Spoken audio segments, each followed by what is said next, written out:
Oh.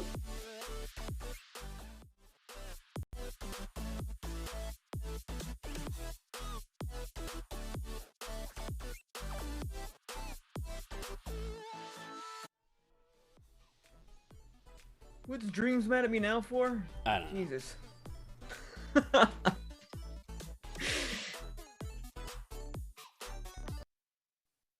Hi, I'm Eric. I'm Jason. And I'm Chris. And we're I Beat It First. Yay! Yay! Oh, almost forgot to open my beer. You can't forget that. That's integral. That is integral. Chat is immediately going after Jason. That's what I'm here for. That's what I'm here for. 100% immediately everybody. going after Jason. Welcome in, everybody. Welcome. Yes, welcome. How is everybody doing this fine President's Day? Oh my gosh, it is President's Day. Mm-hmm. I only know that because the kid had the day off from school. Office wasn't closed, that's for damn sure. Office was not closed as well. And I think I was asked by about every single one of my employees, do we have today off? I'm just like, are you here? And they're like, yes. Am I answering emails? Good. Am I answering your dumbass email and Slack messages? Yes. Okay. Okay. Do I look, am I ready? Am I here? Are you here? What are we doing right now? I don't know. What is the meaning of life? The meaning of life is work, right? That's what corporate America wants us to think. Yeah, I mean, the meaning of life is to work yourself to death, be happy for 2 days off a week, and be really happy to almost have your Toyota Corolla paid off. That's the meaning of life. Your 2002 Toyota Corolla. 2002, of course. Tape deck was optional at that point. That you had from high school. No, tape deck was included. CD was optional still. No, yeah, that's true. Yeah. That is what it was. Yes. Yeah, CD was an option. You know what wasn't an option? Heated seats. Living in Arizona my entire life, like when the first car I ever sat in that had heated seats, I was just like, why? Like, had no idea. Like, obviously I was younger and I was just like, why would you ever want heated seats? And then I visited my parents or my grandparents in the middle of winter in Indiana. I was like, heated seats. Yeah, but even driving to like Colorado in the wintertime, once you start going through the Rockies, like there was a point where Shannon's like, can you please turn the heated seats on? And I'm like, sure. Like, because I was like, you can't run the heat too much, because if you do, then you start getting like the fogged up windows and stuff like that on the inside as well because of that huge change. So I was like, fine, heated seats. Yeah, that's on. why when I was like in Michigan, we had like some like work cars. We're like, oh, this one's also got heated steering wheel. So nice in the winter. Heated steering wheel? Yeah. We got that in the summer, no problem. Yeah. Now, if you put AC in that steering wheel, that's easy special. Yeah, that's the. Dude, they could special. do it for controllers. They could do it for controllers. You should be able to do it for a steering wheel. You should be air able to. vents in that bitch. I would Loud say as hell. why not? Yeah, Does it sound like great. Chris's Xbox Series X fridge? That's right. Oh man. I was telling one of my coworkers because she was complaining about needing to keep stuff cold at her desk, and I was like, you could just go to Target and buy an Xbox Series X fridge. They're only $100. She was not. You can hear some fan noise. It worked well. It worked fine for CockCon when we had all of our cocks in it. Yep, put all our cocks in it. Kept our cocks nice and cold. It was good. Had cool cocks. Yep. Oh man. All right.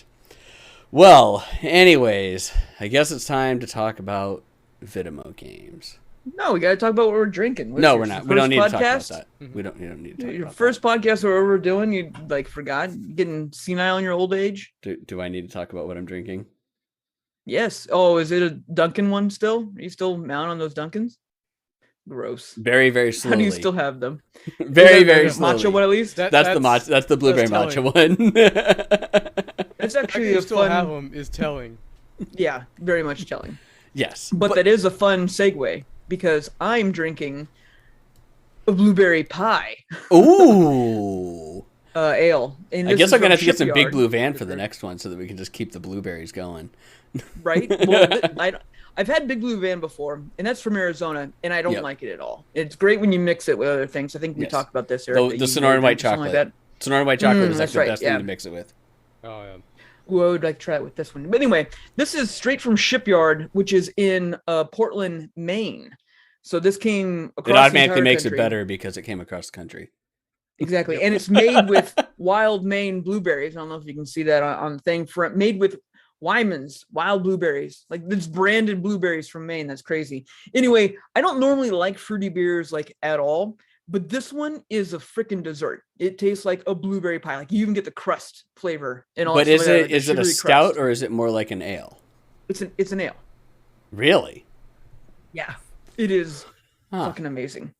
Yeah. No, you're all mad that you're not here to have some of this right now. I'm actually a little mad because I do enjoy a blueberry beer. Like not so much like I've seen like I don't think it was Sam Adams, but it was some place in Boston that makes a blueberry one, and they literally have like blueberries in the thing, like when they tap it and when they pour it out. So like blueberries will come out of the spout on the tap. Wow. And yeah, it's like I'm like I don't think I could do that. But I do enjoy a blueberry, especially like a blueberry ale or a blueberry stout.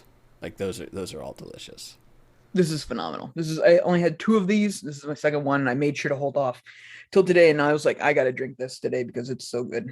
And then I have also from Shipyard their Finder New England style IPA. So Nice. gotta get the little bitch beers in there too. But this is an okay IPA. It's an okay IPA. This blueberry ale though, fucking blueberry pie ale. Forgive me. Phenomenal. Chris, what do you got? Nothing good. Is it just Coors Light? Is that all you have, or is it Bud No, Light? just some White Claw mango. Ew. Well, that's Mango. better than Coors Light or Bud Light. Yeah, It's got mango. it's the gas station special, you know. Oh God. So yes, I do have the blueberry matcha. I also have what is left of one of my Valentine's Day presents from the wife. And Jason was like, why are you looking up, like, what is the point of looking up the names of these people? Okay, so she was looking around for something to get me, and one of the things she popped in, she's like, oh, this is a bourbon. Like, that sounds kind of good. It's called Brothers Bond is the distillery. And the reason why it's called Brothers Bond is because it's played by the 2 actors that played brothers on Vampire Diaries, Ian Somerhalder and Paul Wesley. I don't get it. It's actually pretty good. It's pretty good. But I sat there, it's like I remembered Ian Somerhalder's name, and I'm like, I don't remember what the fuck that other guy's name is. Like I had to look it up on their Instagram account to find out what his name was. I'm like, I don't know. But it's actually pretty good. It's real smooth. It's a little sweet. Like, there's not really a whole lot of bite. There's more sweetness than there is bite, but it's tasty. And this is the last of the bottle that I got like a week ago. So. Oh yeah, on Valentine's Day? Jesus. Yeah, exactly a week ago, pretty much. Yeah. Good Lord. All right. Well, that's better than matcha blueberry beer, apparently. So that's good. Yeah, and the blueberry matcha beer, which is still good. I just prefer to hate myself more on the podcast than, like, you know, a night just sitting around playing video games. I also tend to drink primarily only bourbon most of the time anyways, too. Like, we've got a bunch of beer left over from the Super Bowl because we didn't really go through nearly as much beer as we thought we were going to. And yeah, I don't touch it. I haven't touched any of it all week. It's just bourbon. That's Speaking of shitty beer in Super Bowl, I went and watched Super Bowl with my in-laws, and I love my in-laws, fantastic people, but they are not beer people whatsoever. They have horrible taste in alcohol, people. They do. He enjoys a really good Michelob Ultra or Bud Light. That's his. Whoa! You enjoy a Michelob Ultra. So I enjoy Michelob Ultra, but I'm just like, I'm so sick and tired of all these like fruity and IPA beers I've been drinking like nonstop. I need a palate cleanser, but I'm not quite ready to not drink alcohol, and I would like a beer. So we're gonna have a Michelob Ultra. Yes, of course. I'd like water of beers. I'd like beer, water, Michelob Ultra. Anyway, we're over there hanging out. He's got his normal like thing. He loves the organic ones because nothing says healthy like organic beer. But he now had the new Bud Light Next in the fridge, so I gave that a shot. And that's that one that we saw the commercials for during the Super Bowl, right? Yeah. Yes. It's the carb-free one or whatever. And stuff it's like zero net carb or something. The only flavor that beer had was of the can. It tastes like the aluminum can it's coming in. Like there's just it's water. It's pure water. There's not even like the malty like. You don't even get that nasty Bud Light aftertaste. Nope. Do you get the Bud Light headache? I have no idea. I had one. if you had one, cool. You would get the Bud Light headache. Like that's. Oh yeah. I get a migraine from Bud Light. I can't drink it at all. It's horrible.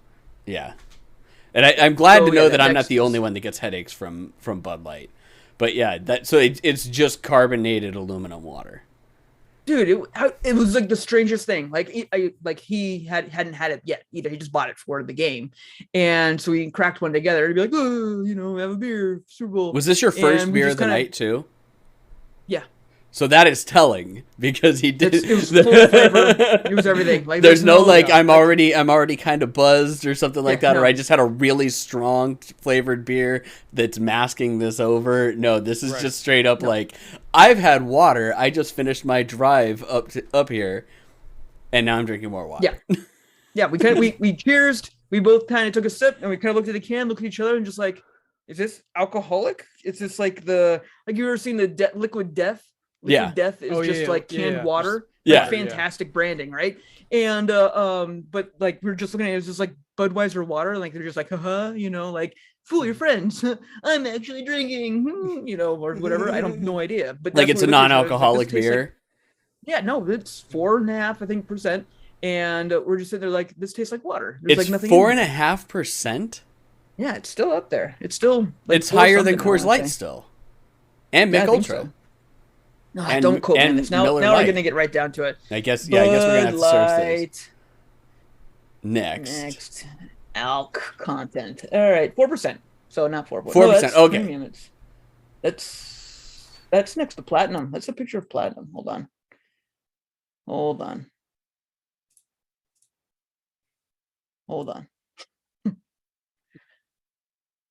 4% alcohol. 80 calories. Brewed for what's next. That's it.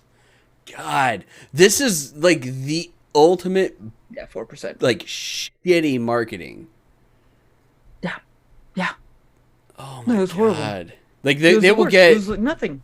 They will get a bunch of people to buy this beer once. Yeah. That is it. Well, I mean the people that are going to be like it's keto or whatever. It's keto friendly. I mean it is technically keto friendly. You know what else is keto friendly? Alcohol. Bourbon, yeah. Booze. Yeah. What's not is this delicious blueberry pie ale. I can't stop, man. Neither is this. It's so fucking good. This blueberry matcha is not keto friendly. Oh wait, there. Oh no, that's. So when you go to it immediately up at the top, it's like our seltzers brewing. And it's like, oh, God, 0 grams sugar, 0 grams carbs. Nearly 10 years in the making, Bud Light Next, our first zero-carb beer, is the result of brewing breakthrough, making the impossible possible. Super crisp, light, and refreshing, Bud Light Next is brewed with the highest quality ingredients, including malted barley and rice. Because that's actually a staple of, like, the Budweiser brewing is rice. And, rice, yeah. Go. Anyway, is Bud Light Next a beer or a hard seltzer? Bud Light Next is a brand new, super crisp, 0-carb beer brewed with the tradition and legacy of Bud Light. Oh God, but created for a generation that wants a more interesting, equally refreshing, and lower carb and calorie beer option. Wow, this is just... I almost want to buy some again because I'm dead serious. Like I was just like, there's no flavor to this, and I want to get like just varying different kinds of like canned water. Just see if you can pick it out. Like do blind taste test. Blind taste test. It's different mineral waters. Right. Like, you gotta do different mineral waters. Nope. What are the ingredients of Bud Light Next? Bud Light Next. Water, malt, rice, and natural flavors. Is Bud Light Next made with artificial ingredients and flavoring? We would never compromise on quality ingredients or taste to give people the super crisp, light, zero-carb beer that they have been waiting for. Wait, what? None of that sounds right. Like that doesn't sound right at all. Is it made for people who are dieting? No. We introduced Bud Light Next to meet the evolving tastes of our consumers. What? Who lead highly active and on-the-go lifestyles and desire a more interesting, equally refreshing drink with lower carbs and lower calories. That sounds like a beer made for people that are dieting. That like creates such a high caloric deficit during the day that they're like, I get to have my one sweet treat. Water. It's my cheat day. I get to have the next beer. Yay! Now I cry in a corner, realizing that my life is garbage. You know what? Actually, I'm glad that they don't say that it's made for people who are dieting, because if that was my treat during a diet, I'd fucking shoot myself in the head. I don't know why they still didn't. I mean, Taco Bell did a whole ad campaign about being like, diet with this Taco Bell, get it without cheese, fat ass. And they're like, oh shit. That was actually a smart idea, because realistically, like, Taco Bell isn't a high calorie meal if you get like the regular tacos. Yeah. So you get it fresco style, like you're fine. Like a like regular taco, one of the healthiest fast food things you can get. Yeah, it is. And if you get it fresco style, in my opinion, is better. Like, it's so much better. Tastes amazing. Yeah, because it's pico. The salsa they put on is great. All it is pico. They're just like, yeah. We get rid of the cheese and we throw pico on.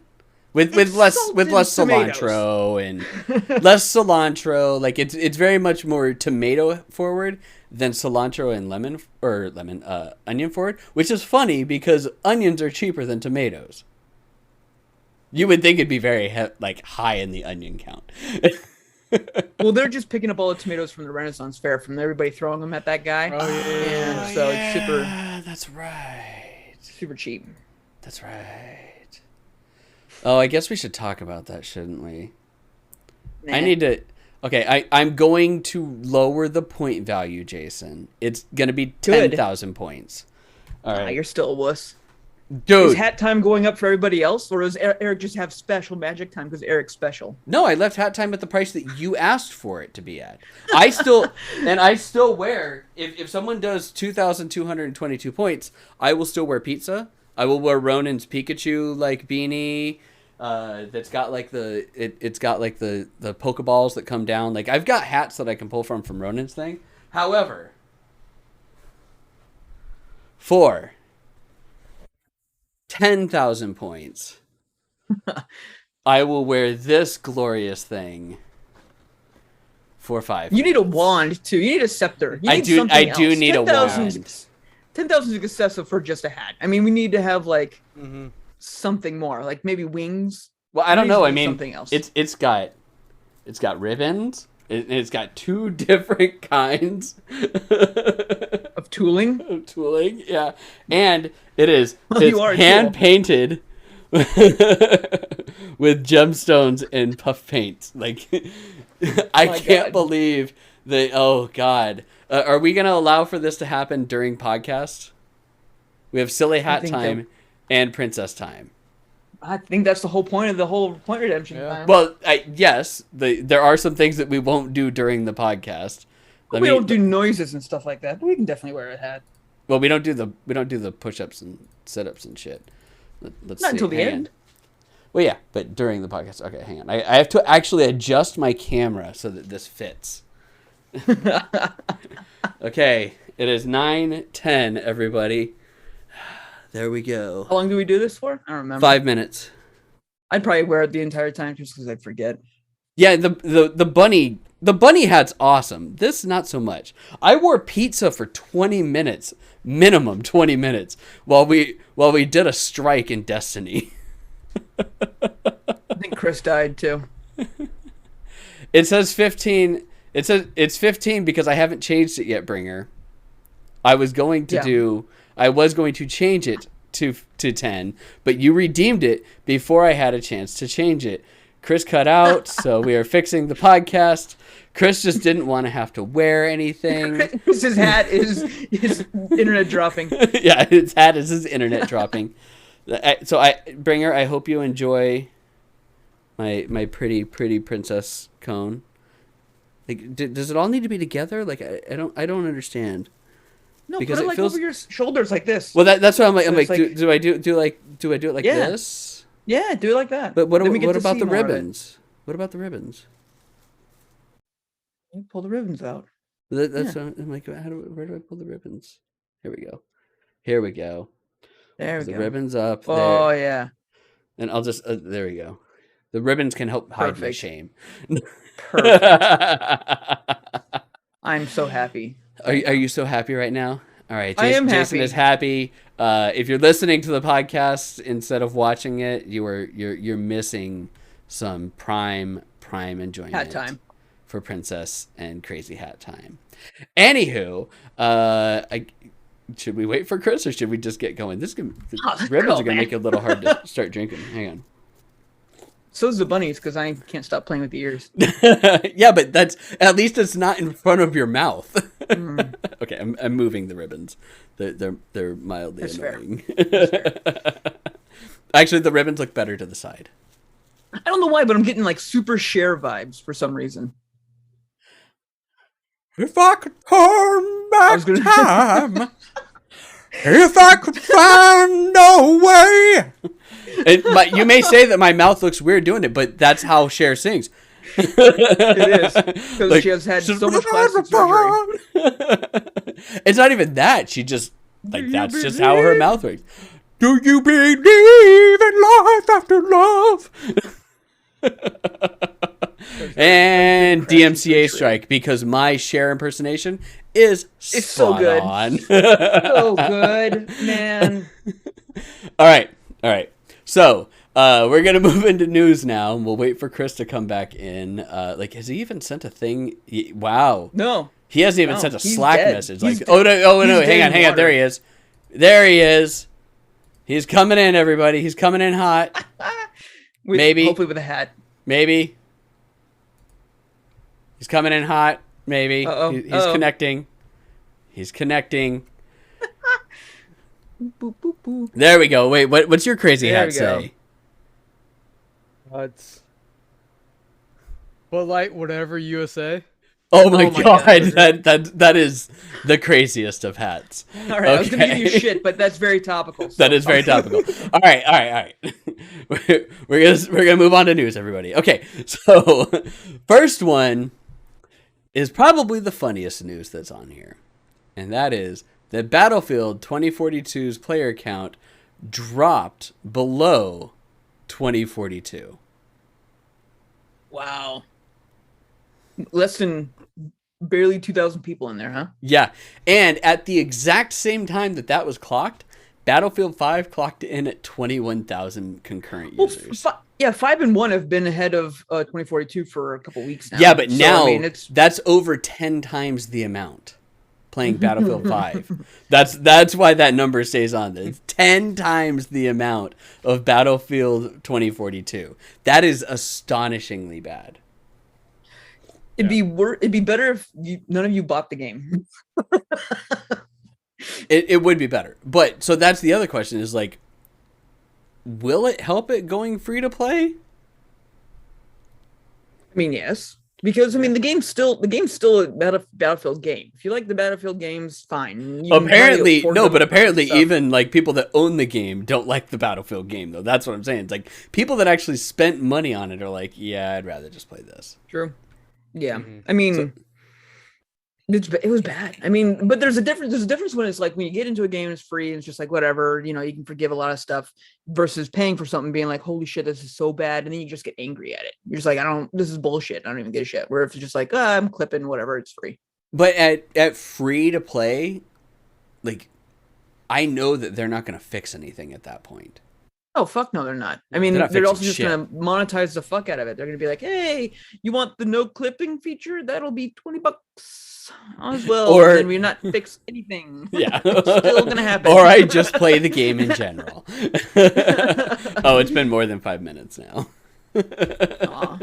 You don't have to take yours off, Jason. I am taking mine off though, because this thing is actually not very comfortable. It honestly creates like a suction on my head because of how thick the material is. it's a little much, but the things we do for the lulz, people. No, that's prime time for silly hatches during the podcast, in my opinion. Because then you can get all of us doing it. Yeah. I mean, and if you're only listening, check us out. I beat it first. Twitch.tv/IBeatItFirst. There it is. I was about to take them to IBeatItFirst.com, then click on the link to Twitch. I was like, why do all that? You can just go to... Wait, you actually put a link to Twitch on there? Yeah, it's on there somewhere. Somewhere there's a link to it. All right. I'm trying to redesign the whole website itself. And I was going to do just like down to podcasting style, but then Chris had this great idea of his that he's been working on. And it kind of threw a wrench in how I was thinking about redesigning the site. So good job, Chris. Well, no, it's fine. I mean, that's a real good job. Make Jason fucking think. I know, right? Make him use his goddamn brain. Make Jason do anything, and it's just like, you won. Congratulations. Good job. He did it. Now the only other problem is that now Chris has to act on what it was that he was talking about. Yes. You done played yourself, bitch. Yeah, give Jason work and me a lot more work. Yay!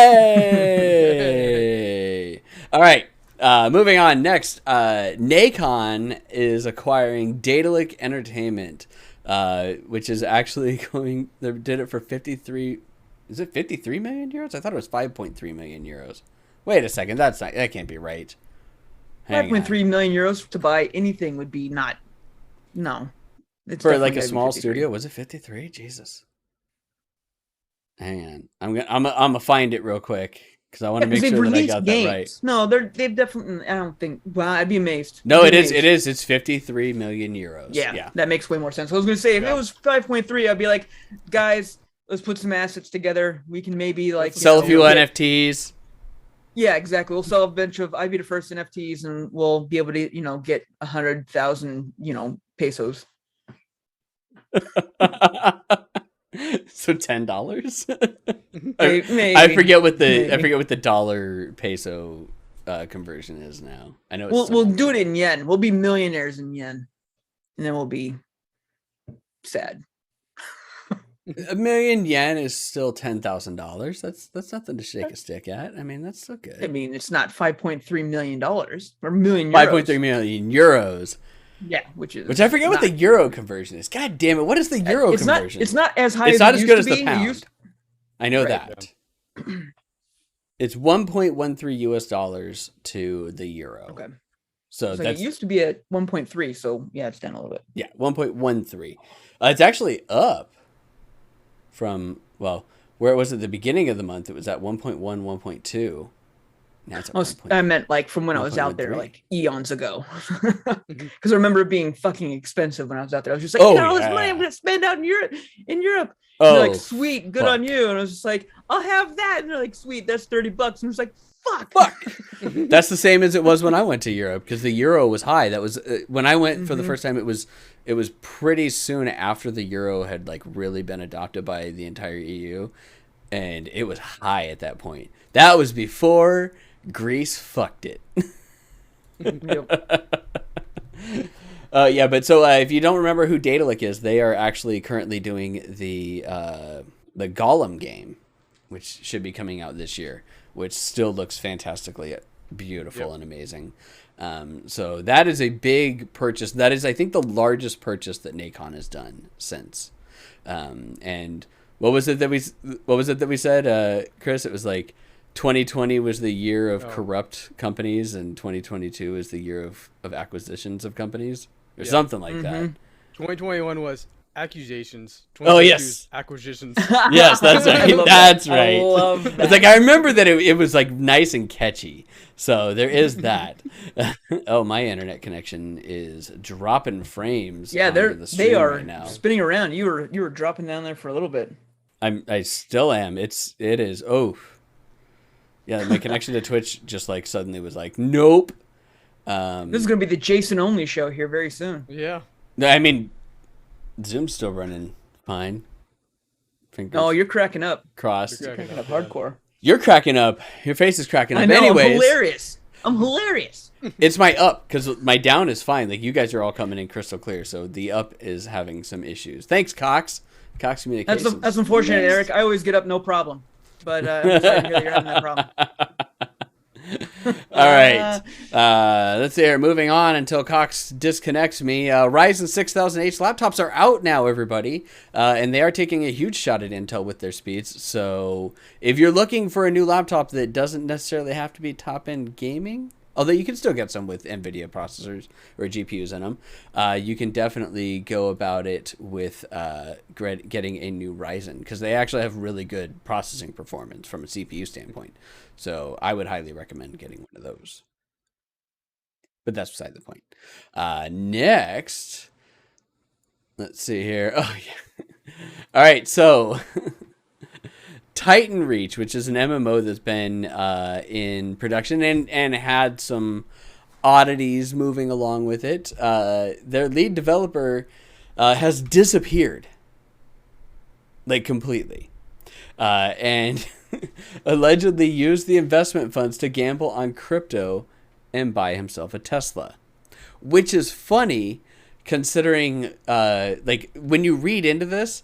They had their funding pulled by their lead backer, which they had lost backing, or they ran out of funds at one point, and then they had a mysterious benefactor that chose to remain anonymous, and he backed them, gave them all the money, and was like, yeah, it's like backed indefinitely, and that backer is supposedly some giant crypto guy in South Africa, who's now like, you bet my crypto money on crypto.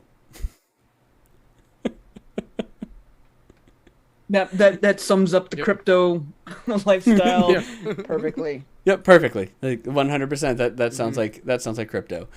It makes and buying yourself a Tesla, which is why like when we were talking earlier about the Conan Chop Chop, which Conan Chop Chop has a demo out, everybody. For those of you that have been waiting for that game since we played it in 2019 at E3 2019. We were joking about how like that demo is basically going to be the same thing that we played in 2019, and the conversation was something like, hey, this is exactly the same as what we played in 2019. What did you guys do? Like, hides window of parking garage full of Ducatis. Says, oh, we had to fix a lot of like back end issues, things that just can't be seen in the game. It's all stability things, things like that. Yeah. So Not going on weekday rides in our Ducatis. not at all. And that joke actually comes because there was a company that did a Kickstarter that was supposed to be making a heads-up unit for helmets for motorcycle riders that was going to give like maps and everything like that directly on the visor, and the company went tits up mid-development because everybody got 2 Ducatis. And the joke in the office when we talked about that is, well, you have to buy 2 Ducatis because you're going to get one, you're going to wreck the fuck out of it, and then you have backup Ducati.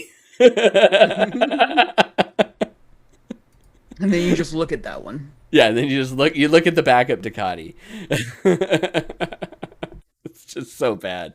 But yes, let that be a lesson. It's one of the problems with both getting in on a Kickstarter, but then also in early access, because this game had been sitting in early access for a really long time and just suddenly just stopped. And It's part of the risk. yeah, it is part of the risk, which sucks. But hey, you got to play the game for a little while, everybody.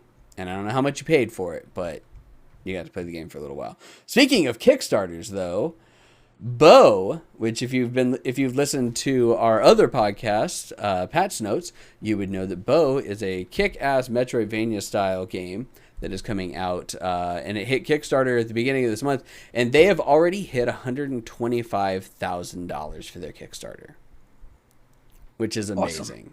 Congrats to them, just proving that three assholes can move a lot of shit. Yeah, we take full credit. Yep, I take 100% credit. It was us. We did it. Like it definitely wasn't them and them like spamming social media and making a good looking game or anything like that. No. Their product doesn't stand alone at all. It's definitely because we talked to them and about sandwiches and cakes and stuff like that. And cream pies. Cream pies. And spanking. We did talk about spanking. Yes, spanking. Spank me.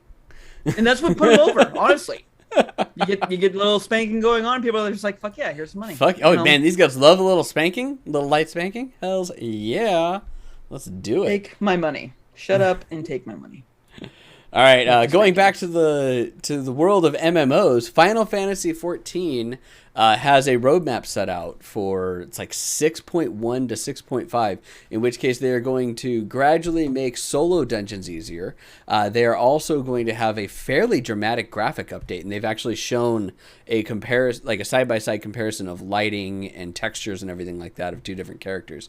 And they have said that they have a plan to continue support for the game for another 10 years, which is wow. Yeah, good for them. No, it's not wow. Good for them. Ha. I mean, for a game that had such a fucked up troubled start as Final Fantasy XIV, so much so that they had to make A Realm Reborn and completely just like relaunch the entire series, and then to getting to over the summer where they just had so much success that they had to actually stop allowing new members is astonishing. And yeah, it's good for them. Good for them. Let's see here. Like NoClip has a good document of that too. And normally there's the rise and fall. Here's the fall and the rise. Yeah, because 11 was a great RPG or a great MMORPG. So like everybody thought like, well, they did 11. You think they would have learned all of their mistakes? No, they didn't learn from any of their mistakes. Nope. In fact, they found some new ones that they could do. And they made 14. 11. 11 was good. I loved 11. All right.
Who is the people that are distributing it throughout the world, say that increasing the Lost Ark EU server capacity is not possible given the current architecture of the game. That is insane. They added like a whole new server bank and I don't know. Like they say, it's not possible given the architecture of the game and like how it's made, but I don't find that possible. Like you could just make another bank of servers for people. I mean, Right? it's probably more like actual physical space, especially in EU. I'm willing to bet that they don't have an actual spot that they can put it in there because it's probably, That could be. knowing how they operate, like servers farms out in the EU, is probably literally closets, like literally closets as they're subletting in like other buildings. And it's just like, yeah, we have a rack, and that's just so that we No, have this Iraq's minimal ping Iraq's in the off- Middle East. You're full today. I mean, you're the one that's just saying things Set that 'em up. sound I'm like saying other you're just- things. I just Like we just invented the layup in that one movie with Will Ferrell. It's just like, what the fuck did he just do? And just like slam dunk it everywhere. It's fantastic.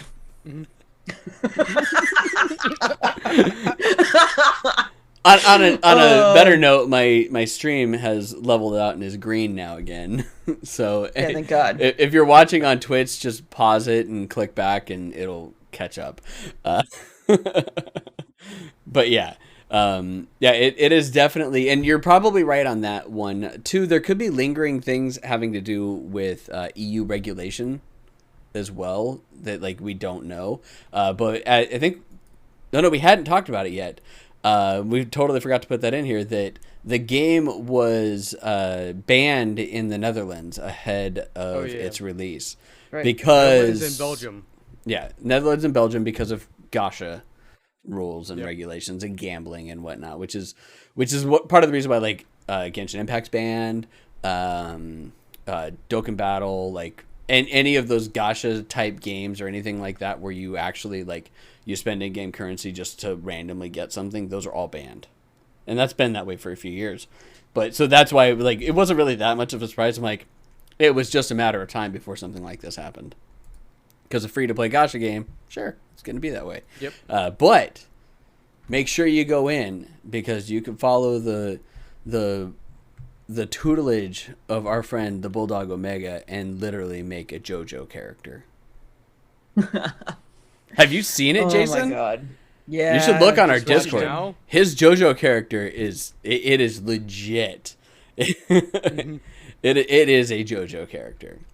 All right, this is your bi-weekly reminder to not to do this, but fuck Bobby Kotick. The new message, or the new thing, is that he's taking all of those millions of dollars that he's making from being a fucking asshole and dropping them into Republican super PACs. Yay! Dropping $750,000, if I remember right, into a super PAC. Insane. So, yeah. Yep. Fuck that guy. That's another Anyways, thing I and don't it's think we added about him, where he's always like past like court allegation, whether against employees, against like what No Doubt and all this other shit. Like this is not new for him. he's a scuzzy motherfucker, just Yes. to say the least. And yeah, it's not to say anything bad against Republicans per se. I had to register as one side, and I registered Republican just because I wanted to be able to vote in primaries, but I vote however the fuck I want. So it's not to say like all Republicans are bad, but what I read about this person that he put or the super PAC that he put it into, is pretty bad. It was pretty bad. Let's see here. Just the embezzlement of funds for that is just not. It wasn't It's the same thing embezzlement. with- It was his own money. No, but I mean like the way of how you're doing that kind of thing. Oh, the yeah. Type of just your limelight and all Having that like a jazz like that. separate business, so it's not Yep. under your Exactly. name. Yeah, he specifically tried to keep himself from being known. Thank you, Chris, for reminding me about that. Yep. He specifically tried to keep it being known that he did it. Like he was like, okay, I'm gonna make a whole separate entity, and I'm gonna go through multiple channels to get money into this entity, so that then they can donate the money, because I don't want to be known that I'm doing this, even though I really want to do this because I'm a fucking horrible, despicable human being.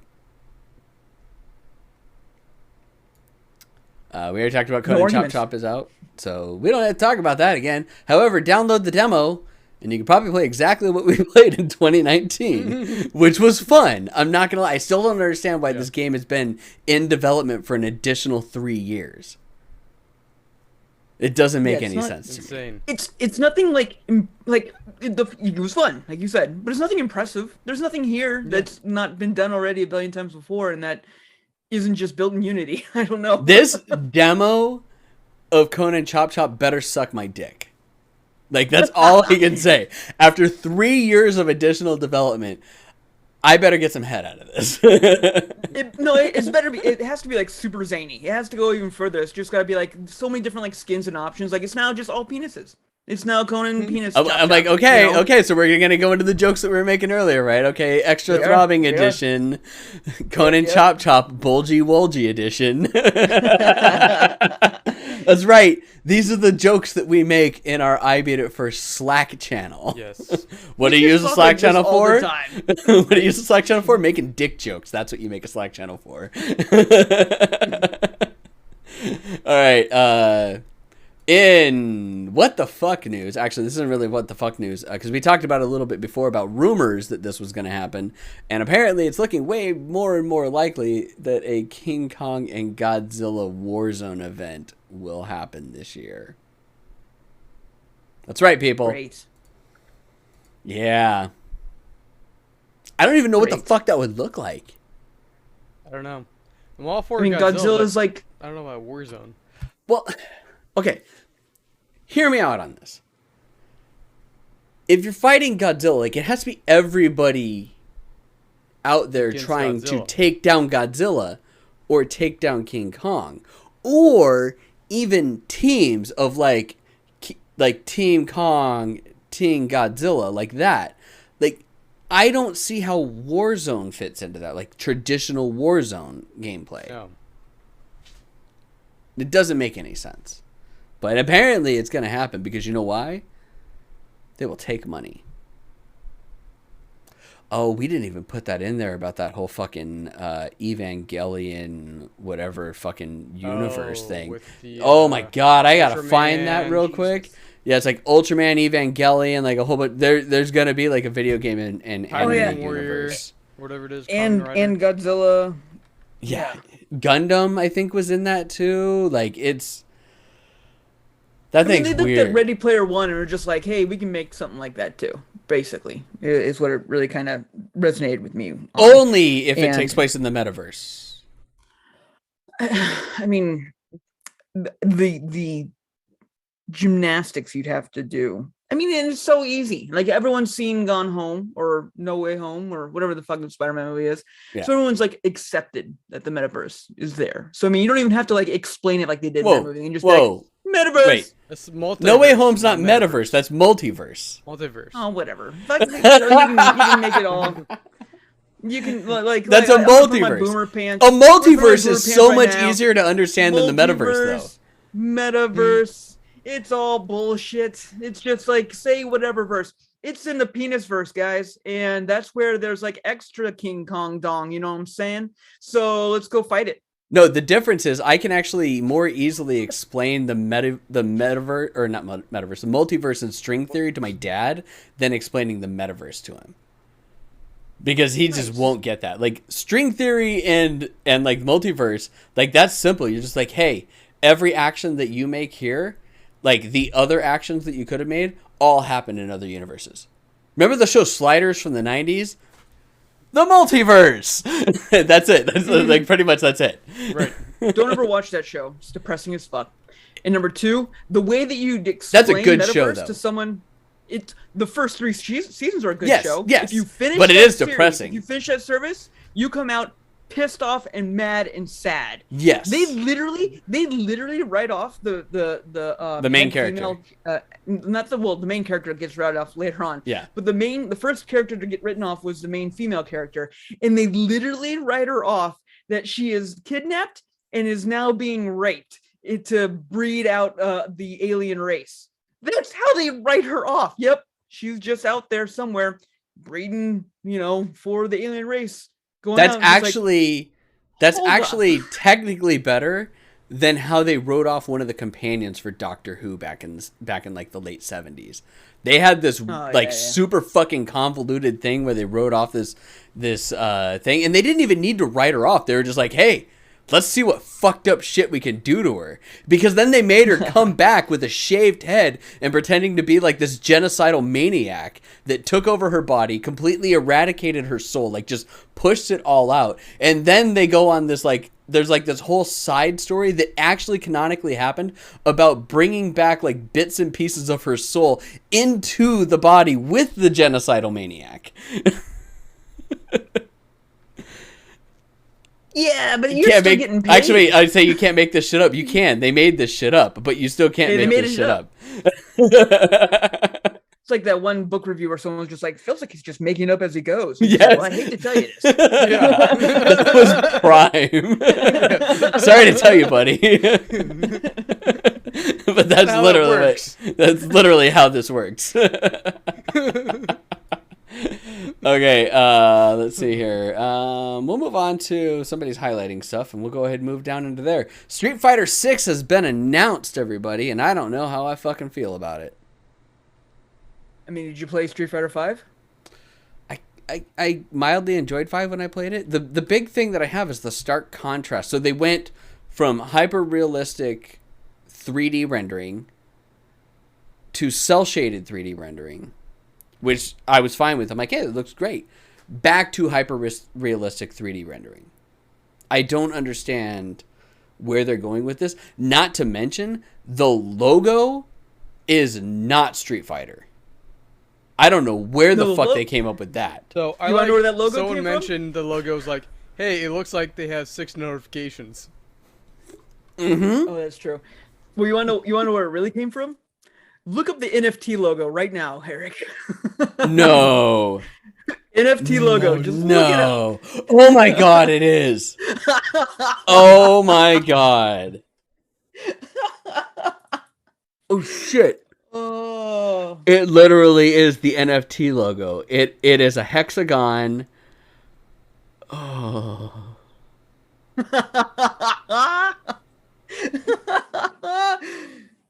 Street Fighter 6 NFTs confirmed. I know where that's they how got you get this. Your fighter. They went on to Adobe stock. That's where they found it. They're just like, hey, an S and F, boom, here we go, done. That's literally what they did. I'm like, fuck, it's so bad. And yes, they have 6 notifications. Oh my god, they have 6 spray painted notifications. This is just so bad. Bad. It's so bad. It's bad. I don't understand why anybody would think that this is a good idea. This is like DC Universe bad. Like, it's bad. No, it's worse than the DC Universe. Let's be honest here. Street Fighter 6's logo looks like $80 clip art. Thank you, Kotaku. I don't always agree with Kotaku. I agree with that, though. And then Nintendo Life Random. We need to talk about that Street Fighter 6 logo, Capcom. Street Fighter fans are far from thrilled with new Street Fighter 6 logo. Yeah, I'm glad that we're not the only ones that are like, what the fuck is this bullshit? Like, that is hideous. It is ugly. Want to see something cool real fast? Oh, God. What? That's cool. What are you doing? Look at the little puppy on the couch. Aww. Yeah, she's sleeping. Yippee. I didn't even notice that she was there. Well, it's the background blur's on. But yeah, but like usually I could see, but then again, like she does kind of with the blur on, she kind of meshes in with that brown couch. Yeah, right. And she's gone. Gone. Yeah, you put it on like super strong background blur, you can't even fucking tell. It's just like, okay, it's something. Someone took a dump on your couch, dude. Probably. It's an old ass couch. It is an old ass couch. Who put that there's rumors of Super Mario RPG 2? Me. Who did that? The fucking Of course you rumor did. that I always want to hear all the time, because the director actually said that he's like, yeah, I'd really like to make a sequel to Super Mario RPG, which of course means that it never will happen, but I just want it to happen. And I want more people to talk about it because it's the best Super Nintendo game ever made, in my opinion. I don't understand why it isn't happening. If he wants to make it, like, fucking greenlight it. Well, it's Nintendo's characters and it's Square Enix characters. So, I mean, you got to get both of them to sign off if you do anything. Dude, if Squeenix can fucking get the House of Mouse to sign off on shit, they can get Nintendo to sign off on shit. Especially some of the bullshit that Disney let them do with their characters. That's true. That is very true. and people fucking love it. Like people eat that shit up. The crazy weird ass shit that they let Squeenix do with their Disney characters. Nintendo can give a little leeway on some of that stuff. Which, I mean, they probably are, considering, you know, they're making another fucking Mario movie with Chris Pratt. Why? They had already Mario. Perfection. They had already Perfection. No, they didn't. They did. Yes, they did. Yes, they did. They totally Easily did. the best video game based movie ever made. No, It's it's the not. Super Mario Brothers movie. No, it's It not. is. It is. not. Which one's better? Mm-hmm. Which one's better, Eric? 'Cause you're I wrong. would say Rampage is better, actually. Rampage is better than that. Rampage is actually a pretty solid video game movie. It is the highest. Wasn't The Rock in that? It was the highest rated video game adaptation movie. Yes, because at one point, The Rock held both the worst rated and the highest rated video game adaptation movies of all time. It was great.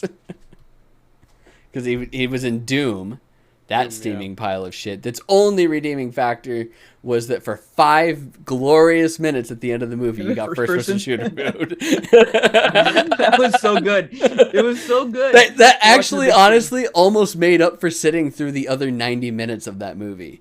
That hit, and it's like, okay, I like this. Okay, I like this. I'm not in agonizing pain anymore. My brain doesn't hurt. And then Rampage, which was a very solid video game adaptation. I mean, it was very loose.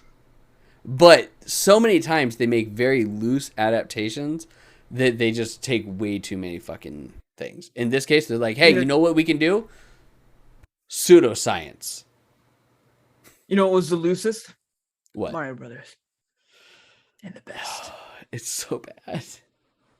It's so bad. Still gonna make Ronan Sonic watch was it. pretty good. Sonic actually that was the one that took over. Sonic is the highest rated video game adaptation movie of all time, if I remember right. And that was the one time that bullying somebody into making changes actually panned out for the better, everybody. They All right. actually listened, and it turned out better. All right, so for news that is so good that it got put into the IBIF First podcast notes twice, Nintendo is shutting down the Wii U and 3DS eShops. Which I understand. I don't understand. I don't understand any of this. I think that's silly just because it's just their previous adaptation. Like if it wasn't like the Wii shop, okay, 3D or the DS shop, sure, okay. But why these ones? I mean, you're just pushing everyone to the Switch 100%, obviously, but That's what they want. I don't. Now, the Right, Wii but- U, I understand. Not that many Wii U's got bought. Nobody fucking buys anything on the Wii U. Like, let's be honest here. The Wii U was a steaming pile of shit. And Nintendo was just biding their time. The only problem is that Nintendo has made a commitment to support a console for 10 years, I think it is.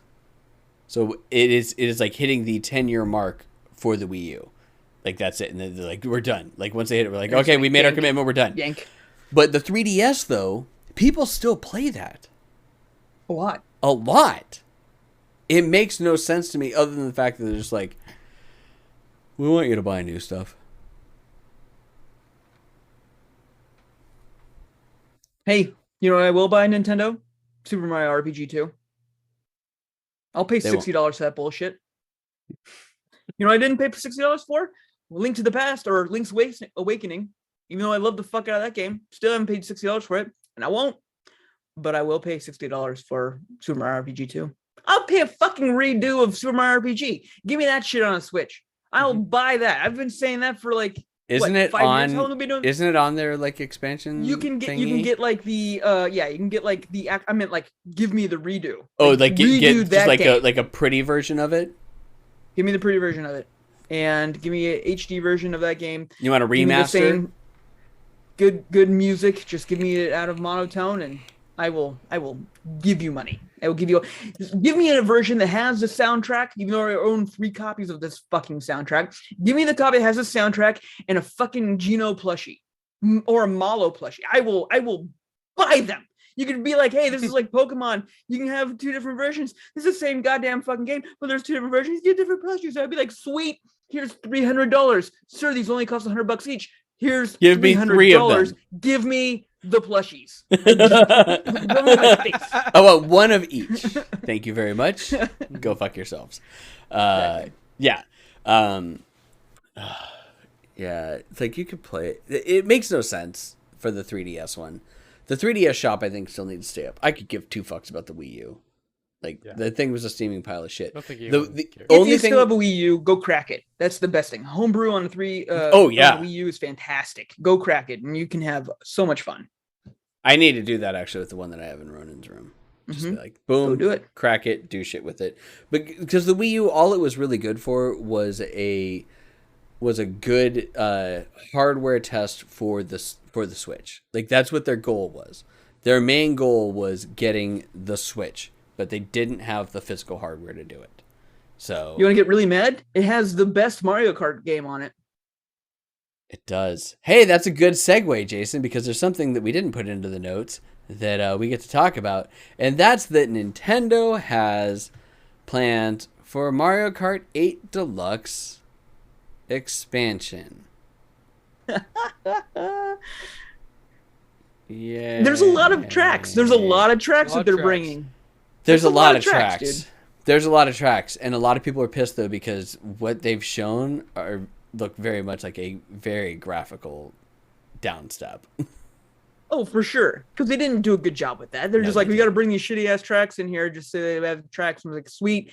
Give it all 2D sprites and plaster it on the ground. And who gives a shit? Like, no one cares. It's like, people do care. I'm sorry. You know what the big problem is with it? The only fucking reason that they did this is because they needed something to get people to pay for that extra fucking expansion. Because it's part of the expansion pass. Like, after they're done with the 1 year that they're working on Animal Crossing stuff, after that 1 year set, then they're like, well, we need something else. Mario Kart 8 Deluxe. Why build a new game when we can just add bullshit to the current one? Right. Well, because they can't do anything new. And like they've already pressed their system to the max graphics that they possibly could do. So anything they do release is going to be just a copy of the same game. They get flack anyway. So why not just be like, well, we're going to copy paste and make it anyway. And this will make everyone shut up, hopefully for 5 minutes. And it's just sad. It's sad. It's my biggest problem with the Switch. They're already limited out. They're done. They can't go any higher. Like, it actually makes Breath of the Wild 2 is not going to look better. It's not. It's going to look the exact same. It's going to look barely better than Breath of the Wild 1. And I mean barely, because there's only so much that they can do with it. And the reason why it's been so long in production is they're trying to come out with a story that is a good like continuation of the Breath of the Wild, instead of making a whole new story, which I kind of wish that they did in general, but that's beside the point. And it does lead us to believe that the Switch Pro is not coming out this year. Because if they're banking their money on that expansion pass, and like that's something that doesn't hit until fall this year, I don't think that Switch Pro is getting announced at E3 this year. It can't even be a Switch Pro, because the Switch Pro, you're still going to have the graphical limitations of supporting the Switch. The only way that they can get out of this hole is they have to come out. Yeah, you would. You'd be in the same problem with like a Series X and Series S. Where it's just like, yeah, you can play it on the Switch, but it's going to be, now we're holding back the X from what the entire system can do by making it available to play on the S still. And not necessarily, because you just basically drop, like, and that's the same thing. It's like, we say the Switch Pro, it's really going to be a new console, because we're at the 6-year mark now. Like, we're not at the Pro mark. If right now we're at the 5-year mark in a week and a half. We will be at the 5-year mark of the Nintendo Switch. How do you have that fucking date out of your ass? What? How do I have it? Date just out of your ass, yeah. I ran a launch promotion with Game Truck That's right. for this console. It was March 4th. Today is March 21st. It is literally like a week and a half to 2 weeks away. Like, that is where we sit right now, because we're at 28 days in February, blah, blah, blah, blah, blah. All that bullshit. It is a week and a half. And it will be 5 years for this console. 5 years. Also, I get reminders on my phone of when I went to Nintendo events 5 years ago in September or in January and whatnot. So yes, I get reminders right now of like that. But so we're at the 5-year mark. If it's not announced and coming out by holiday, this is a new console. At which point then we're talking. We say Switch Pro just because. Dolphin. Yeah, mermaid. I don't know. Mammoth. It could be anything for all we know. Who gives a shit? Asteroid. We're going to call it the Nintendo Asteroid, okay? So the Nintendo Asteroid is going to be announced next year probably. Like that's all that I can figure out is that the Asteroid is like just sitting there waiting, and it's going to be a major overhaul, similar-ish to the Steam Deck. Similar-ish, I say, because theoretically it should be a lot better than the Steam Deck. Because the Steam Deck can only do 720p in handheld mode. Does a good job with it. I'm from everything that I've seen, it does a good job. I'm not putting my hands on one of those fucking things because I'm not spending that money for a handheld console that doesn't go to a television or anything like that. But at the same point, it's got to be able to support the old games. So who knows? But yes, that's gonna be this. You got it, guys. It's the Nintendo Asteroid. That's what we're calling it from now on. I'm gonna call it the Nintendo Brick because I think that'd be on brand. It's the Brick. It's solid. No, that would be the successor to the Xbox 360. No, that wouldn't be the successor. It'd just be literally the Xbox 360 with a sticker on it. Yeah, it's just like you bought it. This is already red ring. Game Pass. Here you go. It comes with Game Pass. So play all your games on your thing, but you still bought the console. Here it is.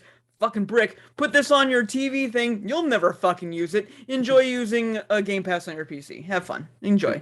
You got the Xbox though. You have the Xbox. You're still an Xbox owner. Thank you for being an Xbox owner because you bought one. It's a box. Thank you very much.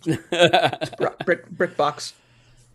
Chat's talking about Dirge of Cerberus, which is actually I enjoyed that Final Fantasy spin. I liked Dirge of Cerberus. It was I liked it. It was ridiculous, and at the time, I was really pissed at what they did to the world. But you go back and like relook at it and think about it some more. It's just like that was actually kind of fun. Like Before Crisis was actually kind of fun. The one with Alex. You mean Crisis Core? What was that called? Crisis Core. Well, Before Crisis was a mobile game, and then Crisis Core was the one with Alex, which was actually really fun. It had slot mechanics, which was ridiculous. Zach, not Alex. Zach, you're right. You're right. I was like, for a second, I'm like, who the fuck is Alex? I'm like, sorry, Zach. I was thinking different game. But those spin-offs were just kind of fun. Like at the time, I hate them. I was just like so pissed. But thinking back on them, I liked them. And the reason why we're talking about Dirge of Cerberus is because Bringer was just like, hey, I'd love to have a Zelda game where they bring up what happened to Zelda from Ocarina of Time, where she like grew up in the timeline and had to become Sheik, right? She was like, what was that about? And I was like, and make it a first-person shooter because that'd be fucking just ridiculous. I would fucking love that. Are you kidding me? That would be so fucking awesome. So ridiculous. Because you know why? I want to play a game. I want to play a Legend of Zelda game as Zelda. It's never gonna happen. Because it's the Legend of Zelda. Just put on Unreal Engine 5. Yeah, there you go. And that'll totally run on the Switch, right? 100%. Like the smart thing would be to put it on UE5, but not what you think it. Yeah, no, it'll run on the Switch. It'll run on there, just not where you through an online server. That's a cloud server. I love the idea. It'll run just fine on the Switch. It just won't have the graphical capabilities of UE5 on, say, like a PS5 or Series X.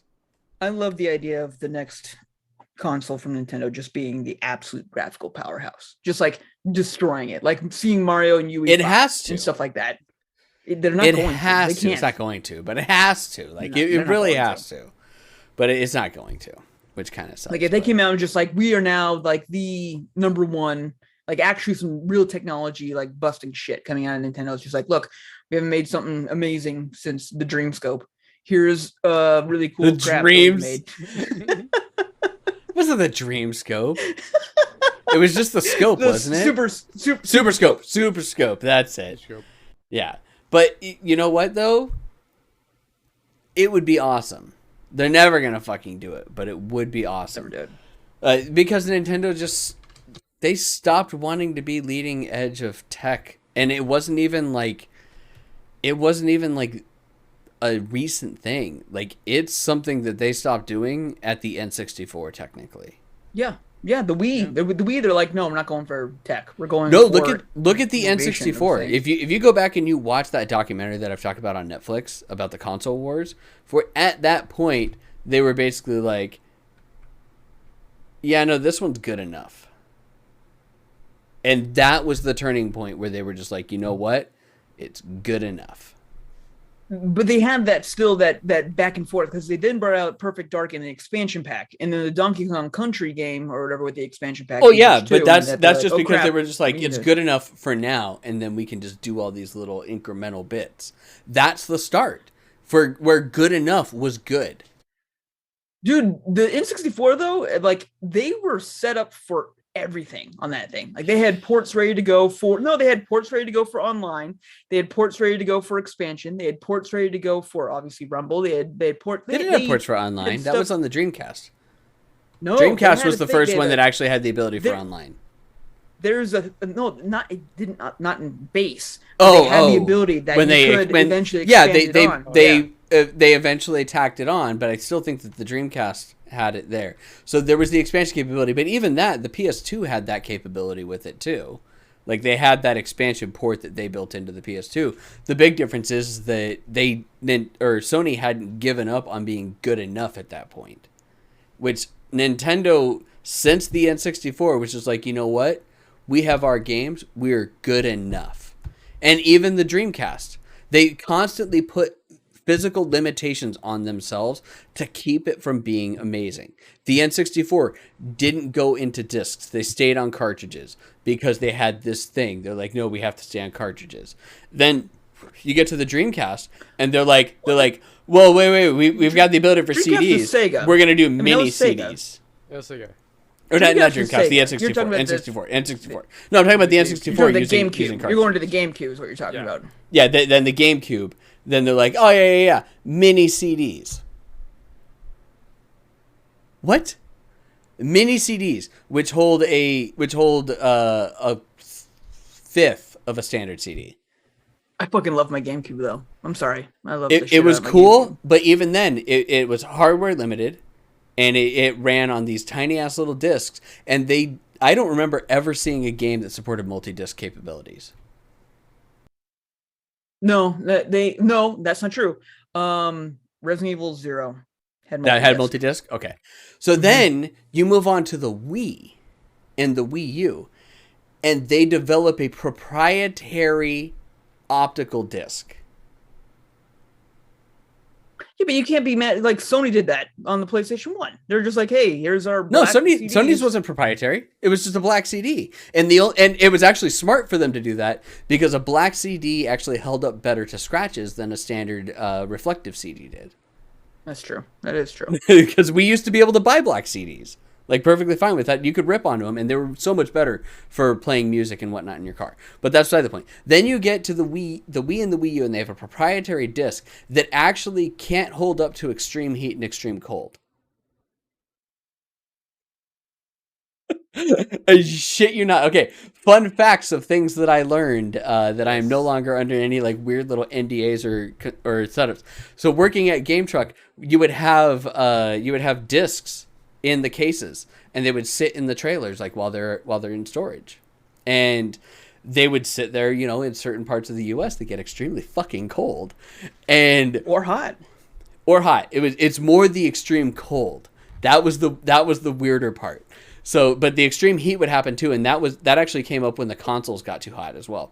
But so you would have game discs that people would have to take the discs out of the container and hold them up to the fucking heater vents to warm them up because the Wii and the Wii U wouldn't read the discs because it contracted the plastic too much.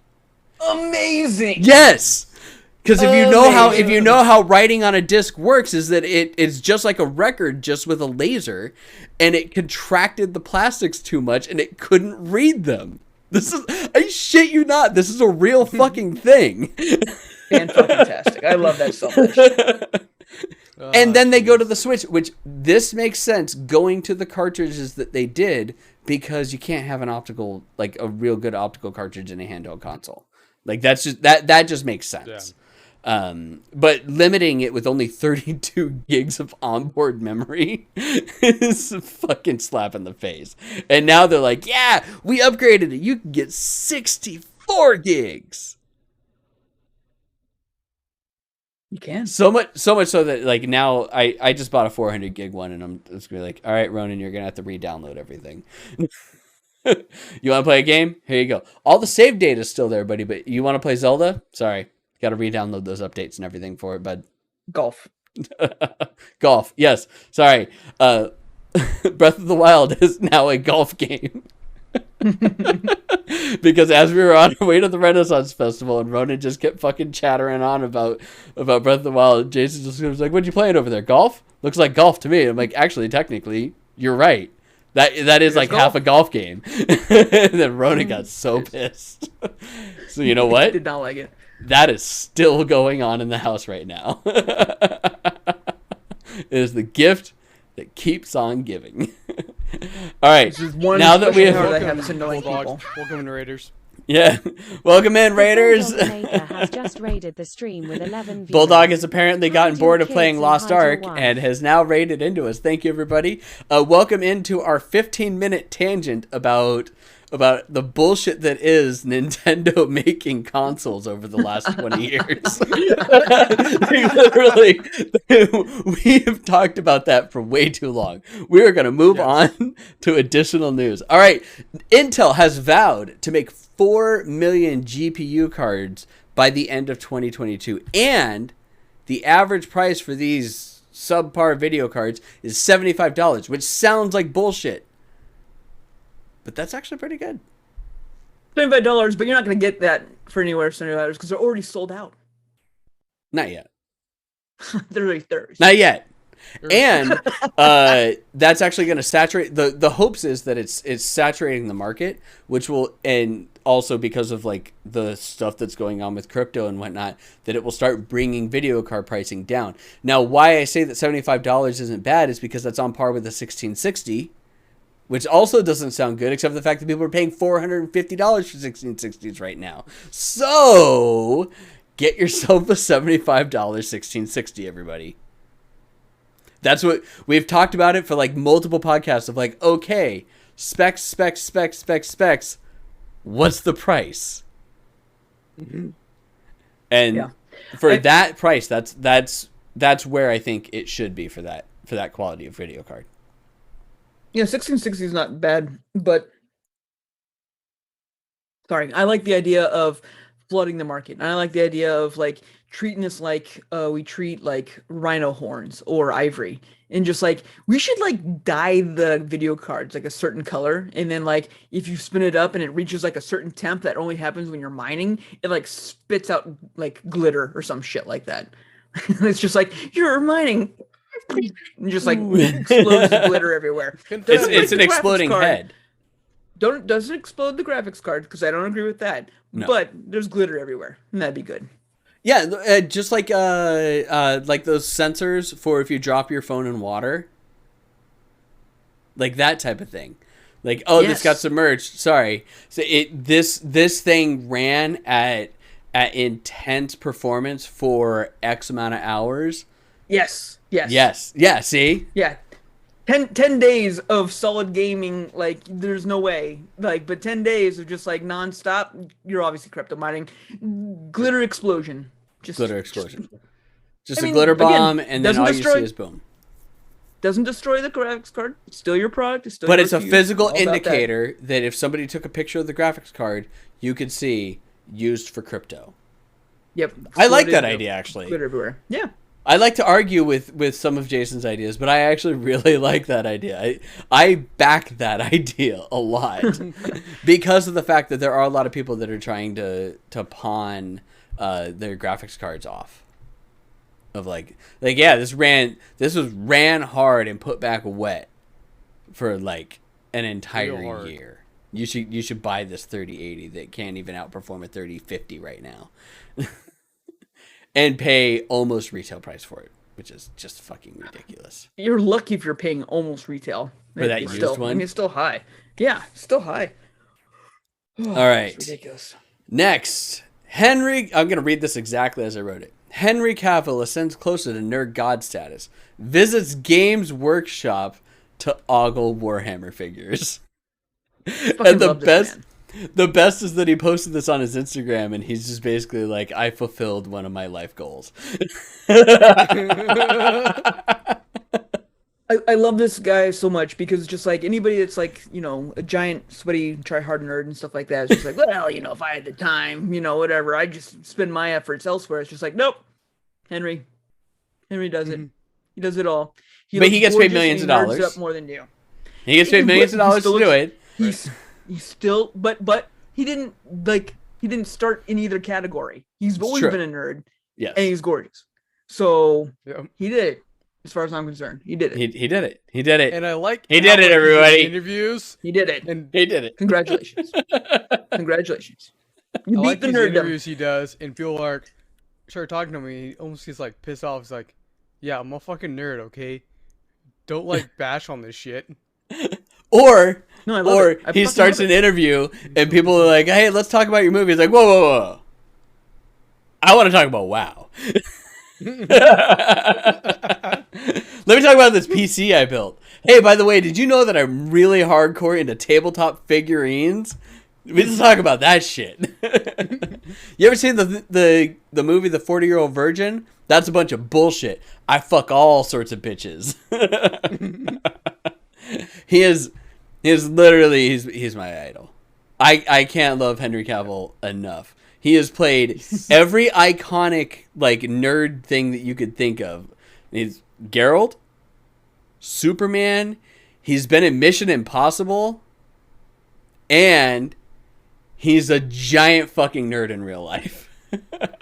And he's trying to be in more. He wants to be in a Warhammer movie. Yeah, he wants to make a Warhammer movie. Yeah. Apparently, he's gonna be in a Highlander reboot. Oh, that's right. I forgot about that. Amazing. Fucking amazing. I want to see him with a fucking katana. That's gonna be dog shit. That's gonna be fucking dog shit. But it's gonna be dog shit. You know who's gonna watch it? It's This guy. I mean, Sean Connery couldn't make the Highlander great, like the original one.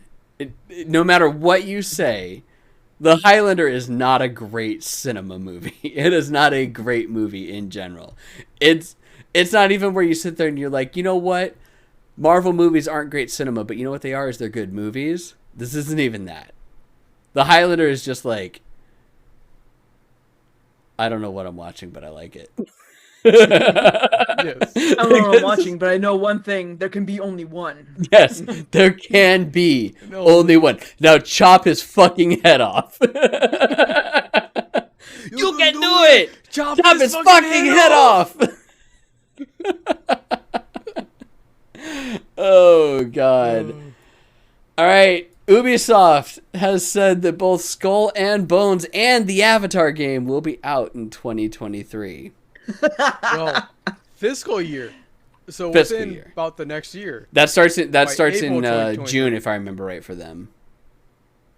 I thought the article read It's today. it differs company to company. varies. You never So never know. by- It's either calendar year or like somewhere around like June. Some people start in September for some fucking reason. I don't know. Standard fiscal years usually somewhere around September because then that's after tax season and stuff like that. So like that's the only reason that I've ever heard of that's like, yeah, our fiscal year starts in June. I don't know. But yeah, somewhere in 2023, Skull and Bones will finally come out. I don't buy it.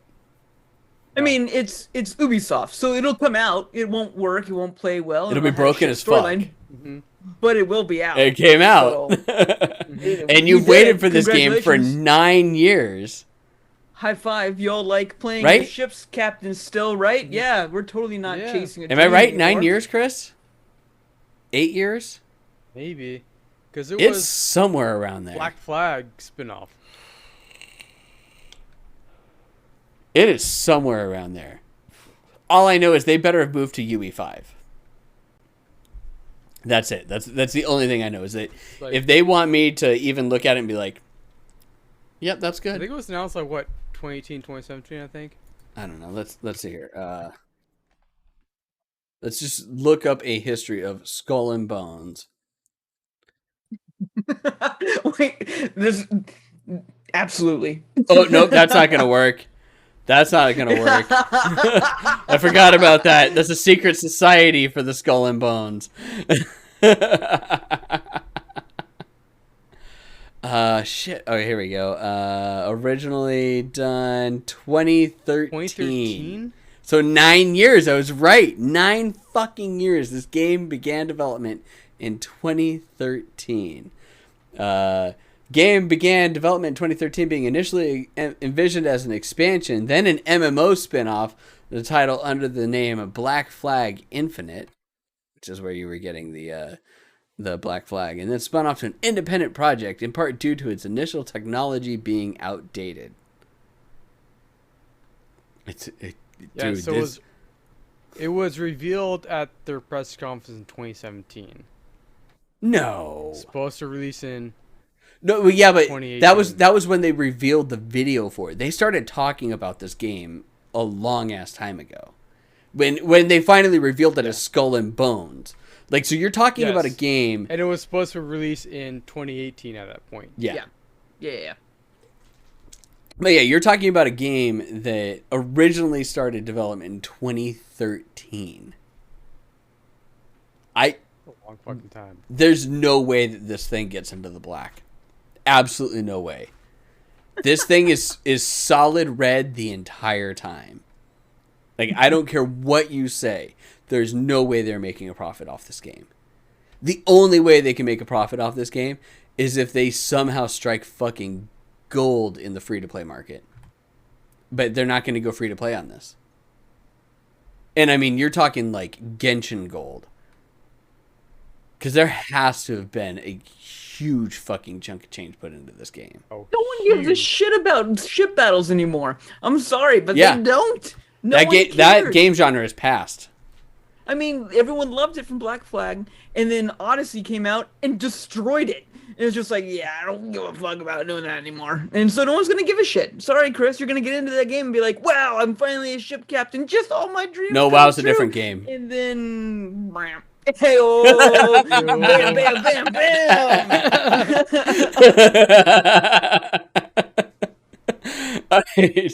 bam. Google has plans to follow suit with Apple's privacy policies, which is the exact same strategy that knocked $230 million off of Facebook's market value. So, if you have Meta stock, if you haven't sold it already, it might be a good chance to start selling it. Because that's going to be a huge fucking cut onto them. If you own Metastock, you're already like hurting hardcore because they've dropped like so much in the past few days. So I mean, it's kind of at that point, you might as well just hold it and see if you get lucky. You mean like Amaranth? Or like GameStop.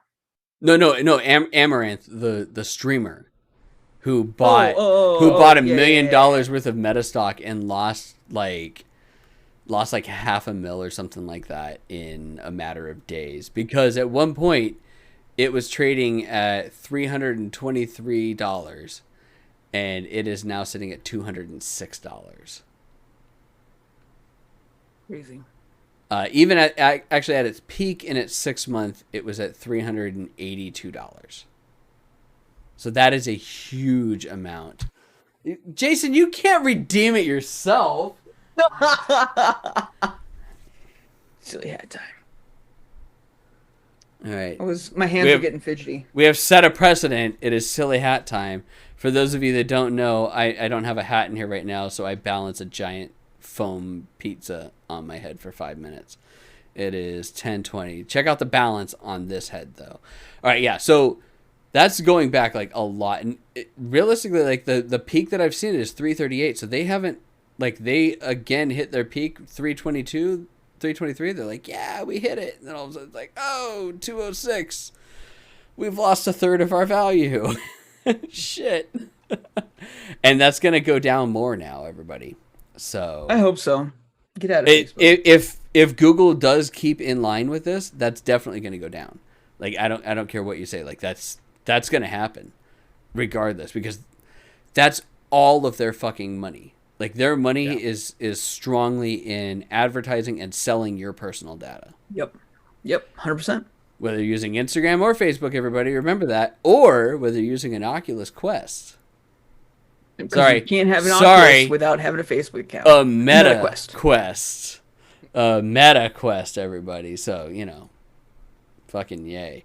All right. It's so meta. It's so meta. So meta. And this is mildly weird because of the fact that it was so long between different ones. Jackbox Party Pack 9 is coming out in the fall. So we had this giant lull in party packs, and suddenly we have 8 and then 9. Yep. Well, I have 10 real quick because, I mean, they have a few new games, but they usually, like, just re-update their current library, too. So, I mean, their library gets bigger and bigger and bigger, and, you know, they only need to reinvent new games all the time. So why not just be like, hey, here's Drawful 8 and, Murder Mansion 4 and... Murder Mystery Party? Dude, Murder Mystery Party is great. Murder Party? Trivia Murder Party. Mystery Party is usually my favorite. Yeah, Trivia Murder Party is easily my favorite one. Like, I love But that's that also, one. like, writing Trivia Murder Party is hard. 1, you got to come up with all the new questions. 2, then you got to come up with all the dialogue for the fucking serial killer to talk about. Like, that's actually, like, that's the only hard part. I'm sorry, that's the only hard part, because any trivia person just goes to a bar and you have trivia for days. There's trivia. So that's all you need to do. But yeah, writing the dialogue for that guy, because I play that game and I still hear new dialogue. I will play a new game and I'm like, holy shit, I've never heard that. That's and it's literally just one of the programmers talking into the voice modulator. So, I mean, you don't have to pay anybody shit. It's just like, oh, wow, it's my favorite color. Maybe. That's the question, because I've often wondered that, is like, how much, like, who is the guy that does Trivia Murder Party? Because, like, if you look at, like, what they did with Gearbox, the whole issue with Claptrap. Like, before it was a dev, and he's like, look, no, just like, I need to get paid as an actor. And they're like, no, you're a dev. He's like, yeah, but I need to get paid as a voice actor. Like, you're paying all these other voice actors, like, a shit ton of money, and I'm doing double work, but I'm only getting paid the one. And that's one of those things that when you're doing it with a small company, or a company that you know, like, struggles and whatnot, you can do it for the love. Or a startup. You can do it for the love of the job. But at some point, you gotta start paying people for the fucking work that they do. You got to get paid. Yeah. You got to. Not even you got to get paid. You just got to be a decent fucking human being and pay people for the work that they're doing. Right. Activision. Gearbox. I'm all for people being like, you know, thank you for doing that until you ask. Like, obviously ask, yes, here's money. But then when he asked, you know what they did? Fuck you, we'll recast you with somebody else. Yeah. And nobody liked it. Nobody liked it. No. And they then made him a hated character real quick. Pretty much. Even though he was awesome. He was an amazing character, I'm not gonna lie. I liked him. The DLC for him in the first game, fantastic. I loved it. Oh, yeah. All right, Intel is buying Tower Semiconductor for $5.4 billion, which is finally starting to sound like the Intel of old. Okay. I forget what fab size Tower Semiconductor can do, but if I remember right, it was at least smaller, so that helps with them. But Intel used to buy fab facilities all the fucking time. They would just buy a semiconductor fab company way back in the day, and then they would make stuff, and then they'd sell it off for other components, which is how they made a good chunk of money, by like making money off of that and then selling it for basically the same amount that they paid for it or more to somebody that needed to make different components, like car decks and shit like that. So it's a smart play. They'd part it all out too. They would part it all out. Like, it wouldn't even be like a fab anymore. It'd be like, hey, you want like this machine that just handles arsenic all day? Like, yes, I would like a machine that just handles arsenic all day. And they're like, sweet, we'll sell it to you. They do We're that all totally the not time. going to ask what you're doing with all that arsenic that's being stripped out of those components. I'm not joking either. That's what they use. Oh, that's like arsenic. that's literally it. Semiconductors. Yeah. Like a lot. Yeah. Okay, silicon is not silicone. Silicone is an element. Silicon is not. Silicon is a thing that is made, and it contains trace quantities of arsenic. So, never get your hands on a fucking processor and then just kind of put it in your skin. That's bad. Arsenic is bad. Or lick it. Don't lick it. You can lick it. Put it in your face. It's a great moisturizer. It helps. What do you think keeps me young? This is that was like by I used to have this big circle piece, and it was in a frame, and people were like, "What the fuck is that?" And I'd be like, "That's the most dangerous fucking thing that you could touch." That's They'd be like, "What?" And I'm like that is about 50 Pentium 3 stamps on a silicon wafer. Like, I don't understand why that's dangerous. I'm like, because it's made of arsenic. And then they look at me and I'm like, oh my god, I fucking hate you. Why are we friends? All right, 5 minutes is up. I'm taking the pizza off. My neck can only handle balancing pizza for so long before it starts getting uncomfortable, especially standing. Like, sitting is a little bit easier, standing not so much. All right, but yeah, so that is the Intel of old, which is good. All right, let's see here. We'll end on good news. I mean, both of these are good news, but we'll end on good news. All right, ex-CD Projekt Red devs have started a new studio, Rebel Wolves, with a focus on employees, throwing shade, and say they're working on AAA dark fantasy game. They definitely throwing shade on CD Projekt Red, and it was CD Projekt Red and one other company. I forget who the other company was, but they threw shade on. It was two companies. It wasn't just CD Projekt Red. It might have been Activision. I'm just gonna say Activision because I think that was right. Oh yeah, it was probably Activision. It was Activision or EA, one of the two. Either way, they were throwing shade all over the place. We haven't seen anything from them, but you know what? Good for them. And last but not least, the U.S. Army is now closing down its worst recruitment tool that it ever came up with. A tool... Worst or best? Both. A tool that was originally created back in... What was it, like 2002, Jason? I worked at Comp. Yeah, so we worked at Comp USA during that time. And we worked together at that point. Yeah. I remember we were still working together at that point. But America's Army is finally shutting down, everybody. I didn't even know it was still around. I thought it shut down a couple of years ago, actually. So this was surprising. I'm pretty sure they did. I'm pretty sure they did shut it down and then bring it back and then be like, "Hey, here's Arma 80," and it's just like super fun. Now you're killing like refugees. It's great. And but then they shut it down again. I don't know. So who cares? It was a fun game. It was a fun game back in the day. It was surprisingly being like, wait, the Army made this? Wait, but no, the Army paid people to make it.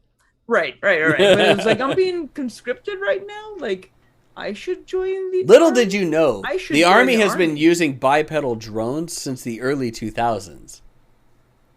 You ever seen the show, or not the show, the movie Toys with Robin Williams? Yep. That's true. That's it. And everybody that was playing that was playing an actual one. It was like Guardians of the Galaxy 2, where they're all sitting there and they're like remote things and they're just flying a video game and all of a sudden they get shot down. They're like, I got shot down. Like, that's literally it. It's like they had these bipedal drones out there that you were controlling and actually killing, civilians and whatnot. This is not, as far as I know, this is not true. I wouldn't be surprised if this was true, though. Just saying.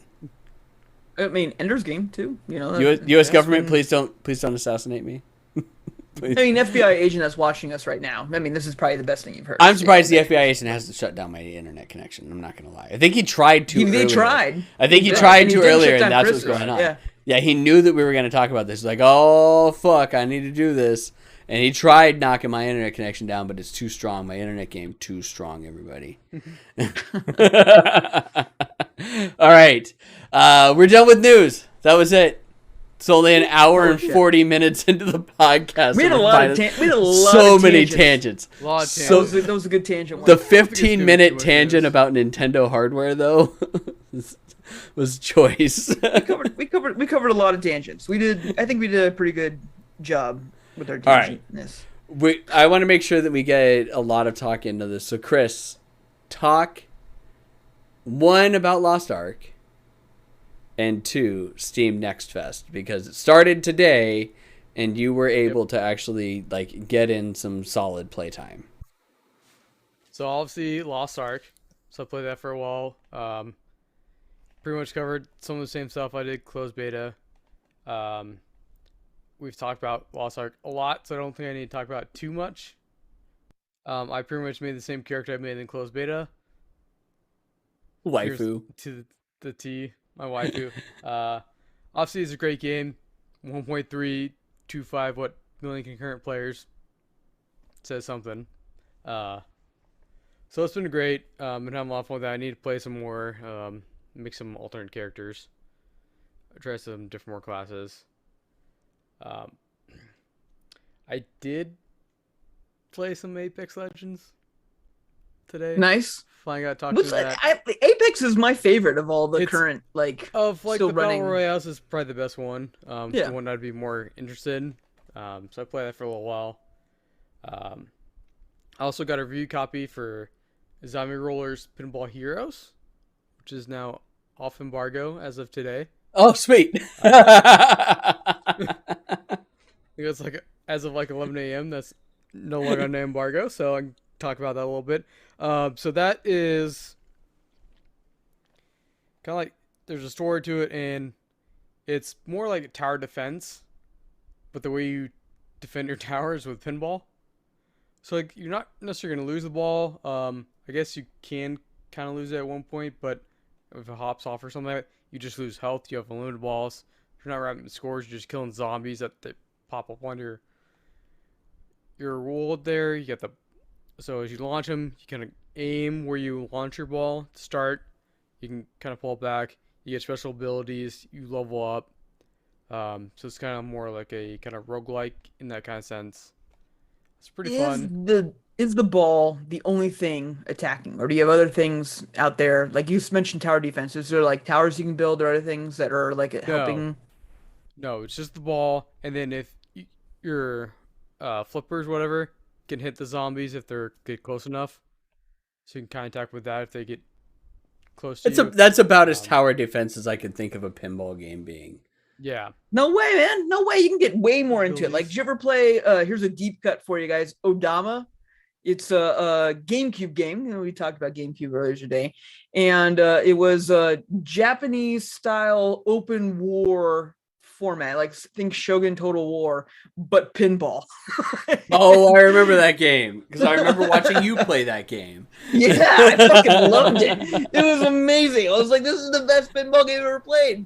And that one you had an army like that was on the field, and you're having an open war, and then your Odama which was the pinball, was literally like the new weapon. I was just like, we're gonna send this giant fucking ball hurling down the field. Mhm. So if you hit your army, it was bad because you're just running down your people.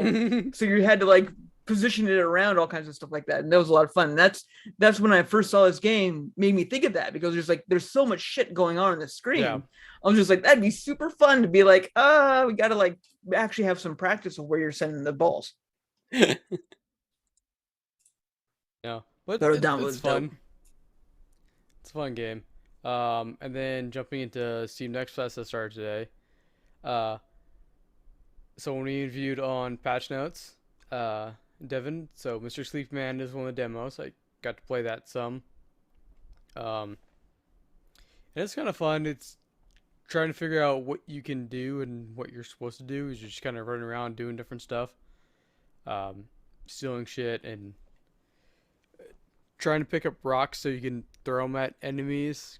Because I don't think there's necessarily attack you can really do. So just trying to figure out how you kind of go about that kind of stuff and try to find your pillow and all that jazz. I think there's a little time limit, so at a certain point you get kind of pulled back and you can go back, try again.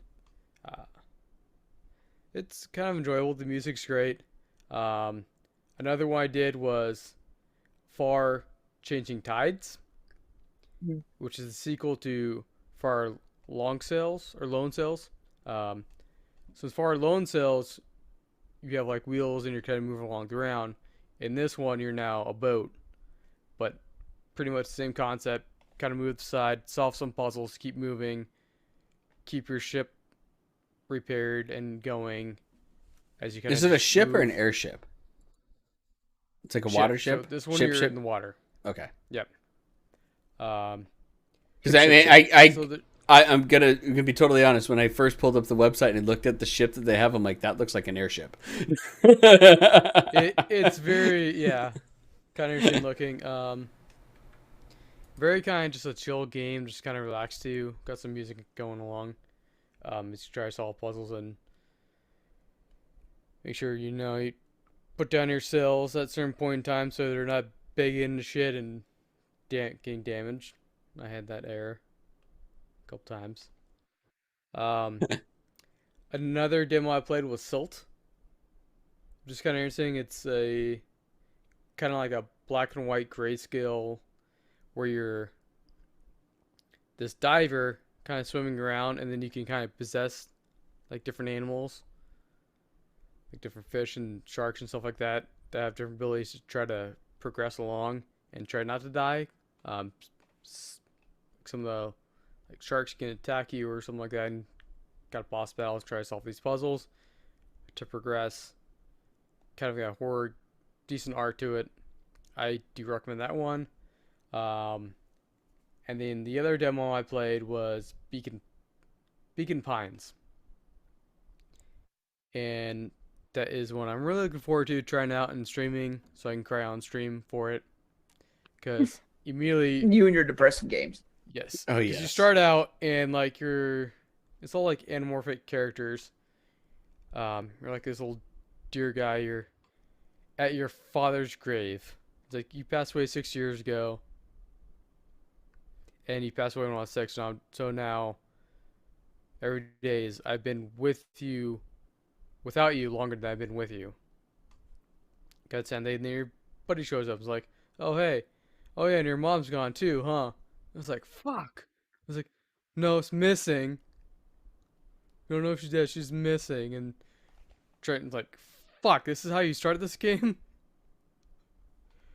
But it's more like kind of move around, investigate, kind of click on things, and is it first person or is it third person? It's the third person. Okay. Kind of graphical. So you got like this narrator trying to tell a story, and then you unlock these charms, and there's certain turning points where you can use some of these charms to fill in a blank in the word, and that decides how the game goes. It does, and then you can have this chronicle where you always jump back to this point and use a different word to see how it plays out. And as you collect different charms later in the game, you can now jump back and use those charms there. Because at one point in the demo, there's one you only have one option and it doesn't quite work out, and then you eventually get to a point where you have to now jump back after you got new charms so they could progress on further. It's got a cutesy art style, and it kind of opens up where it's like, hey, don't let the art style fool you. There's some very heavy moments in this game and some light cursing. Light cursing. That depends on your definition of light. Like sometimes I look at it and be like, that wasn't a curse word. And then other times, heckin', like in the demo I saw, heckin' jerks. Yeah, heckin' jerks. Shit was that's not cursing. I saw that. I'm like, that's not cursing. That was on ABC back in the 90s. They did a whole South Park thing about it. That's not a curse word. Bullshit. Just bullshit. It is just bullshit. That one looks really good, so I'm looking forward to that. Nice. All right, Jason, did you have new games to talk about? I had two, nothing super, so I can be quick if you have a bunch that you need to talk about. Not so much like a bunch. I just have one that like the embargo dropped the other day and it releases tomorrow. I finished up Nobody Saves the World, which is that RPG, action RPG game made by the same people of Guacamelee. And it's fun, it's quirky. The writing's top notch. If you like Guacamelee and you want something that's not so much on the actiony side and a little bit more on like the strategy side, give it a shot. Nobody Saves the World is fun. You got to change your class and your character all the time to adapt to the surroundings. And then you can then make each character that you change into its own amalgamation. Do you want to be a horse that shoots arrows out of its face? Sure thing. Why not? And all kinds of stuff that you can possibly do. It's fun. It's quirky. There's nothing like amazing here. The art style is very clean. I enjoyed that a whole lot. The music's okay, and the storyline is there. I mean, it's more for fun than it is for like a legitimate like story, but it's actually surprisingly large. So if you're looking for something that's just like a quick, chill, like brainless game that's just super fun in an RPG style, check it out. Nobody Saves the World. Easily a solid 8. Like it's just like this is enjoyable. It's fun. It's well worth doing. Will I ever play it again? Probably not. Will I remember it in 10 years? Also probably not. But when someone talks about it and in one of those fucking Reddit threads in like 20 years, we'll be like, I did play that and I did enjoy it. Thank you, myself, for recommending it to myself. The other game that I've been just like balls deep in is Edge of Eternity. Chris, you talked about this game. I think you had the pre-release or demo of it when it was first announced or something. And I've just been like playing it nonstop. And it's one of those games that's just on the knife's edge of just like really good game and utter dog shit. Like it's right, it's right in there all the time. The storyline's fun. The soundtrack's okay. The voice acting is anywhere from the full gambit of absolute horrible with echoing, like when people are talking, to like this is like next, like bad. It's just bad. Like it's from horrible to bad. None of the voice acting is super good. But the storyline and what you go into this game, it branches to every single kind of trope you can imagine. There's even like Portal references. There's Final Fantasy references that you can make of any way, shape, or form, Lord of the Rings, and it's not a comedic game at all. Like it's not a funny game. It's not anything like that. It's just that they've really done a really good job of being like, hey, some of these like plot devices for these other stories were kind of ridiculous, and we're gonna call that out a little bit.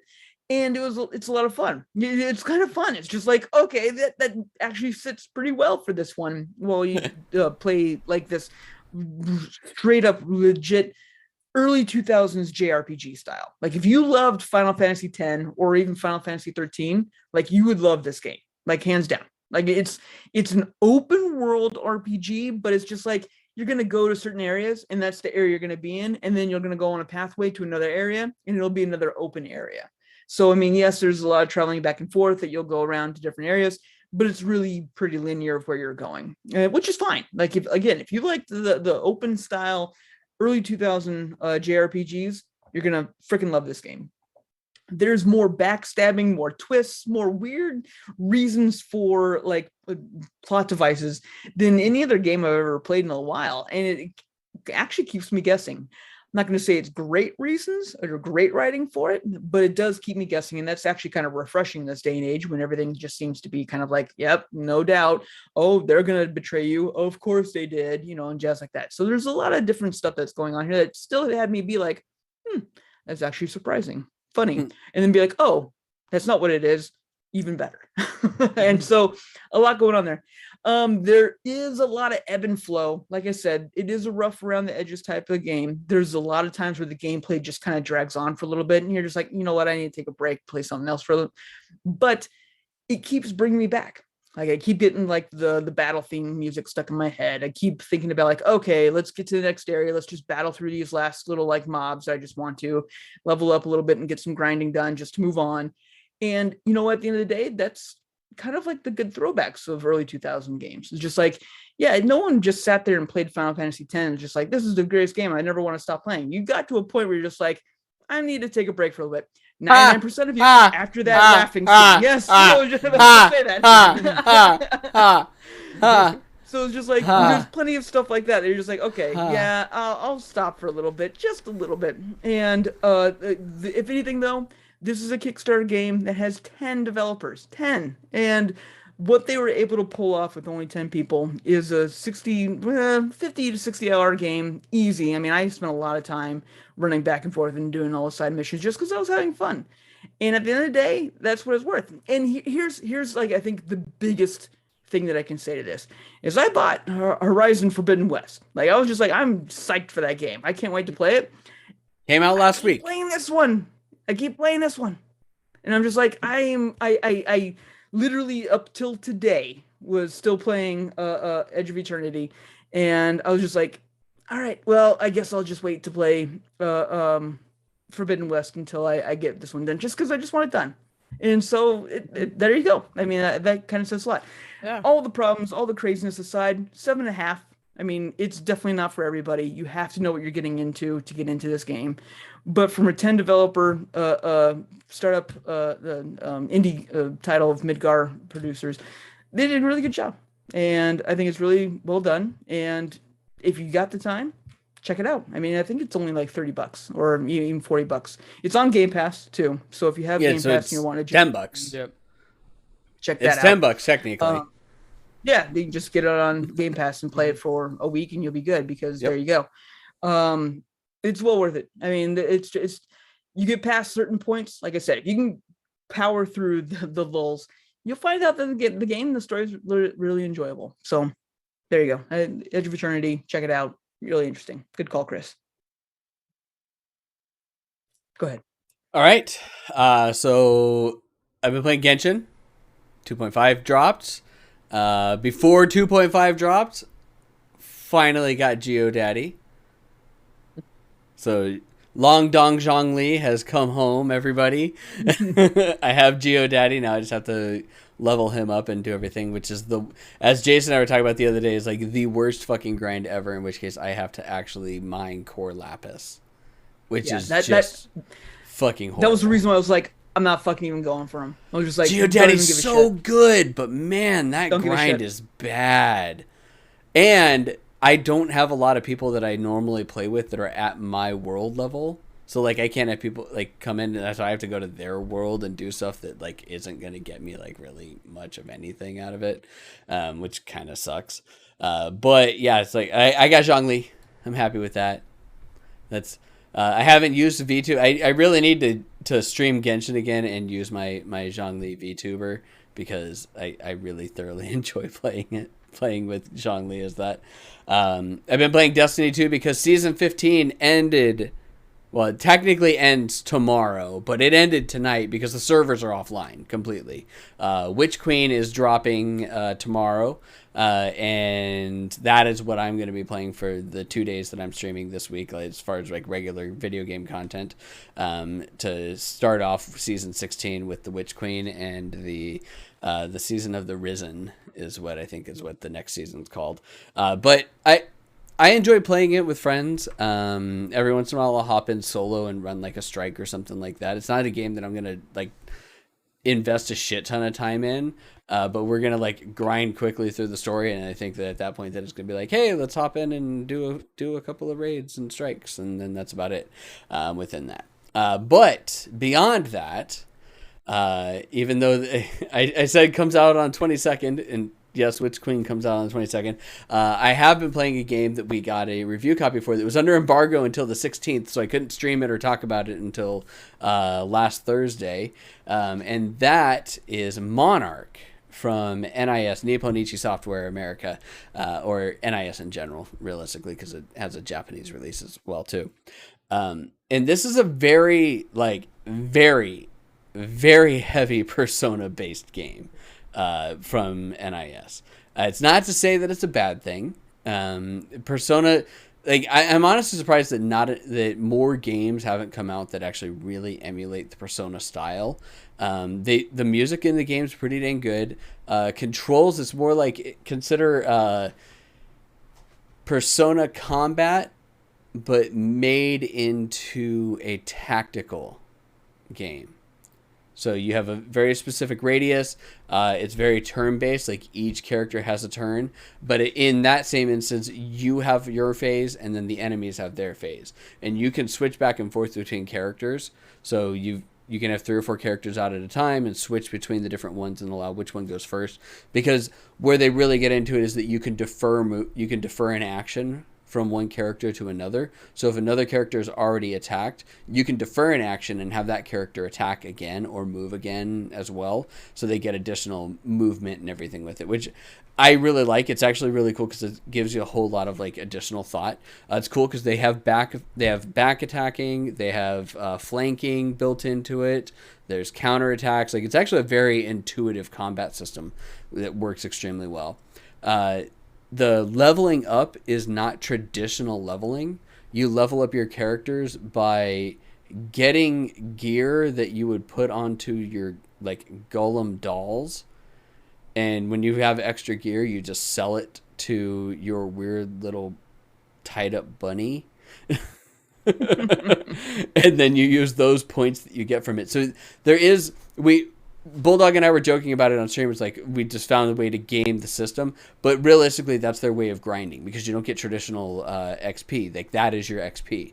So you can grind through like a few battles from the early setups and then just sell a bunch of stuff and then boost up your XP. And it works to an extent till you look down at one of the character's things and realize that you need 8,000 SP to unlock this specific skill, and you're getting 10 per item when you sell it.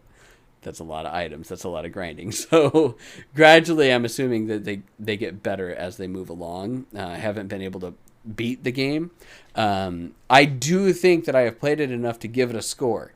Now, the only problem is that I need Jason to tell me which score I'm going to give it. Hang on, you'll understand in a sec. Jason, do I give this based off of a straight up RPG, like JRPG set, or do I give this based on a Persona curve? No, it's not a Persona curve because it's a NIS game. So you definitely have to, in my opinion, knowing this game just from what I know about it, and from the 5 seconds I watched you play it, it's a NIS game first. Like, yes. Hands down. You can't go into this being... If you were to tell someone, like, hey, it's like Persona, they'll punch you in the face. Like, that... So, to me, it's just like, no, you gotta grade this on an NAS. Oh, no, it's fine. If you like the grind, that's ready to go. If you like the grind, it's an 8 out of 10. It's a fun game. It's voice acting for most of the setup for it. The combat is actually very... Like, once you get past, like... You have to like strategy. Like, you have to like that tactical set. And once you get past that, like, if you like that, you're solid. You'll love this game. It's an 8 out of 10 with a very big caveat of, like, you have to like this type of game. But that's how a lot of them are, too. I mean, like, there's a lot of games that will say that, too. Like, 9 out of 10. You got to really like that type of game, though, in order to really give it that. Now, the reason why I say on a Persona curve is the story is not as gripping as you get with a Persona game. Like, the story, I'm kind of like, blah, blah, blah, blah, blah, whatever, blah, blah, blah, blah, blah, blah, blah. But there's some things. Like, it's definitely its own spin on that Persona-type vibe. And it's still a good quality set. It's not as good as Persona. But if I keep the Persona aspect, and, like, I've played Persona 4, and I've played Persona 5, and I've played Persona 3. Like, if I keep that out, and I just go straight up NIS, like... crazy ass, like, as anime as it can possibly fucking be, which if you think Persona is anime, you haven't played an NIS game. NIS is like super anime to the extreme. It is Japanese to the core. Like, that is what they do at their very best. And we've reviewed multiple games of theirs and we love them. Like, one of the reasons why NAS keeps giving us games is because we're like, we love their games. They're good games. It is a very solid game. Now, you have to like that specific type, but I will give it an 8 out of 10. I like playing this game.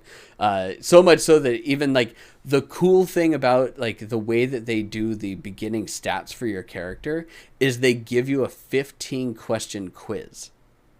And you answer the questions, and you can take most of the questions on their website. So if you go to the Monarch website, you can actually take the quiz there, and it will tell you, like, what your set is. But they don't tell you, like, what that does. But your beginning stats for your character are based on your answers to that. And literally, one of the questions is, have you ever visited a naughty website on your phone or on your computer? And then when you answer it yes, I still haven't answered it no because I'm like, no, I'm going to answer this correctly. But when you answer it yes, they say, hey, we appreciate you being truthful. It's awesome. It's so great. The game's very meta. Not in the metaverse setup. It's just very meta in general when it comes to some of those things. Very very fourth wall breaking in some of those aspects for it. And it's cool because then they continue that question setup throughout the story. So they give you these little mini quizzes, and it's basically like you'll talk to a character and you'll say, hey, and they'll ask you a question. And then at that point, it will then adjust your score based off of what your answer is within it. And they do it, and it's like you can get gluttony, you can get lust, you can get all these different aspects of like the 7 deadly sins is what your main attributes are for it. And as you complete battles, those different attributes go up depending on what demons it is that you fight or what enemies it is that you fight and what their base attributes are. So it's really cool the way that they do that. And the fact that they continue that whole quiz thing moving on throughout the game is really, I liked that a lot. And that was one of the things that Bulldog liked a lot too when we were talking about it. Like, and it is a fun game. I did not make the horrible decision of restarting my game on stream and letting Twitch name my character like Bulldog did, in which case I did what every other person on the internet wanted to do, and we made him name his character D's Nuts. I continued on my story and went and started going through. But yeah, it's a very solid game. I highly enjoy it. It comes out tomorrow.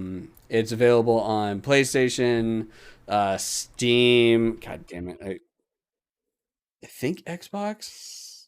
PlayStation 4, PlayStation 5, Steam, and Nintendo Switch is what you can get it on. And it is... There's no price. Hang on. I clicked on the Steam store and it's like no price. I want to say it's like $50-$60, in which case it's still worth it in my opinion.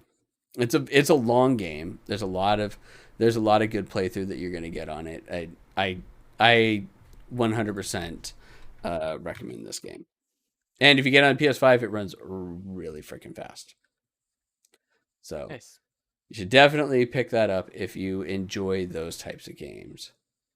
Grinding. Yeah, Grinding. and grinding. Mm-hmm. But I mean, grinding's not that bad because the battles aren't super long. We're not talking Final Fantasy Tactics, like, or Disgaea level of like tactical battles, to where it's like you're moving like 2 or 3 spaces. You're moving and you may go like 1 turn without attacking somebody. Whereas like Disgaea and whatnot, it's like you'll go a couple of turns without attacking somebody, and then even then it's like you attack and you do like 5 hit points of damage. Or actually, Disgaea, sorry, you do 9,999 hit points of damage. There it is. Yeah. But that guy's got 6 million hit points. 11 billion. Yes, exactly. 11 billion hit points. That's how Disgaea works. More numbers than hit points. That's Yes. right. Yeah, they numerically ran out of value at that point. Oh, you can get the demo for free. Shit, and it's $60. There you go. So you can download a demo if you want to play it on the PS5. Download the demo and do that. But it's going to be a $60 game. Digital Deluxe is $5 more, and you get outfits. You don't need outfits, everybody. I'm just throwing that out there. It's not worth the $5 for the outfits. Just saying. But definitely It's never pick it worth up. the outfits. It's only Tales of Arise is worth the outfits because they got the game for free. And then I'm like, you know what? I'm gonna pay $5 for the outfits. That's worth it. Beat that game, Eric. Give me that game.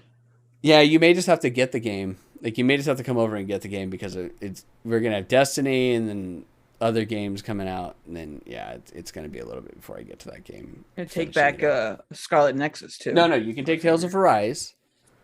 And You're then never when you gonna finish play it, Arise, if I haven't started Nexus, then you do it. But the DLC's not out for Nexus yet, so it's fine. I know. All right. Well, that's it. We're finally done. We're actually only barely over because we didn't talk as much about games that we're playing because we didn't really have a whole lot that like new that we're playing. But we did talk a fuckload about news. All right. But thank you, everybody, for joining us for the IBIF First podcast. We understand that you have many choices in podcasts. In this case, Actually, you made a pretty good one. Not gonna lie. I enjoyed this episode. Okay. I enjoyed this episode. So you made a good choice there, everybody. But you can find us at Facebook, IBIFirst.com, Twitter, IBIFirst, Instagram, IBIFirst. You can go to IBIFirst.com, which is our main website, where you can find our backlog of reviews and everything like that, and pretty much just podcast stuff. We do have some stuff, as we talked about earlier in the podcast, that Chris is working on that are going to go into the website as well. You can also go to IBIF.co to find us on all major podcast platforms. So if you have a friend that for some fucking reason you want to tell them, hey, you should listen to this podcast, send them to IBIF.co and it will show them the link, the direct link to their podcast platform of choice. Spotify, Kindle, Google Play, iTunes, all the things. We also live stream all of our podcasts at twitch.tv/IBeatItFirst, which is where you could have seen Silly Hat Time as well as Princess Time within there. So if you were watching on that, you got to see me in a pink conical hat. You lucky sons of bitches. You can also watch us stream any of the games that we review. Like I streamed Monarch. Chris was streaming Lost Ark. Jason doesn't stream at all because Jason sits down and starts playing games and forgets that there's this thing called the computer. I stream sometimes. I just pick my nose way too much. It's just like I don't need that on TV. We'll just get you to be a VTuber, Jason. How's that? Well, you'll be a VTuber, and then you can pick your nose as much as you want, and it won't matter. We also do D&D on pick his Sundays. Nose as well. That's right. We can actually program the VTuber to pick his nose when you do it if you want to do that. But we do also do D&D on Sundays, which I'm 20 sessions in now in a D&D campaign with Spooky Wagons, Daft Boy Trunks, Indie Whale, Space__Babe, Omni Griffin, and Alpha Yokai Fox. So we do, and Nori. Can't forget about Nori. But yeah, we do D&D on Sundays. But that's about it. Thank you, everybody, for listening. We are going to raid out, so if you are watching us on Twitch, please stick with us so that we can raid out to somebody. But without further ado, Chris. Bye-bye.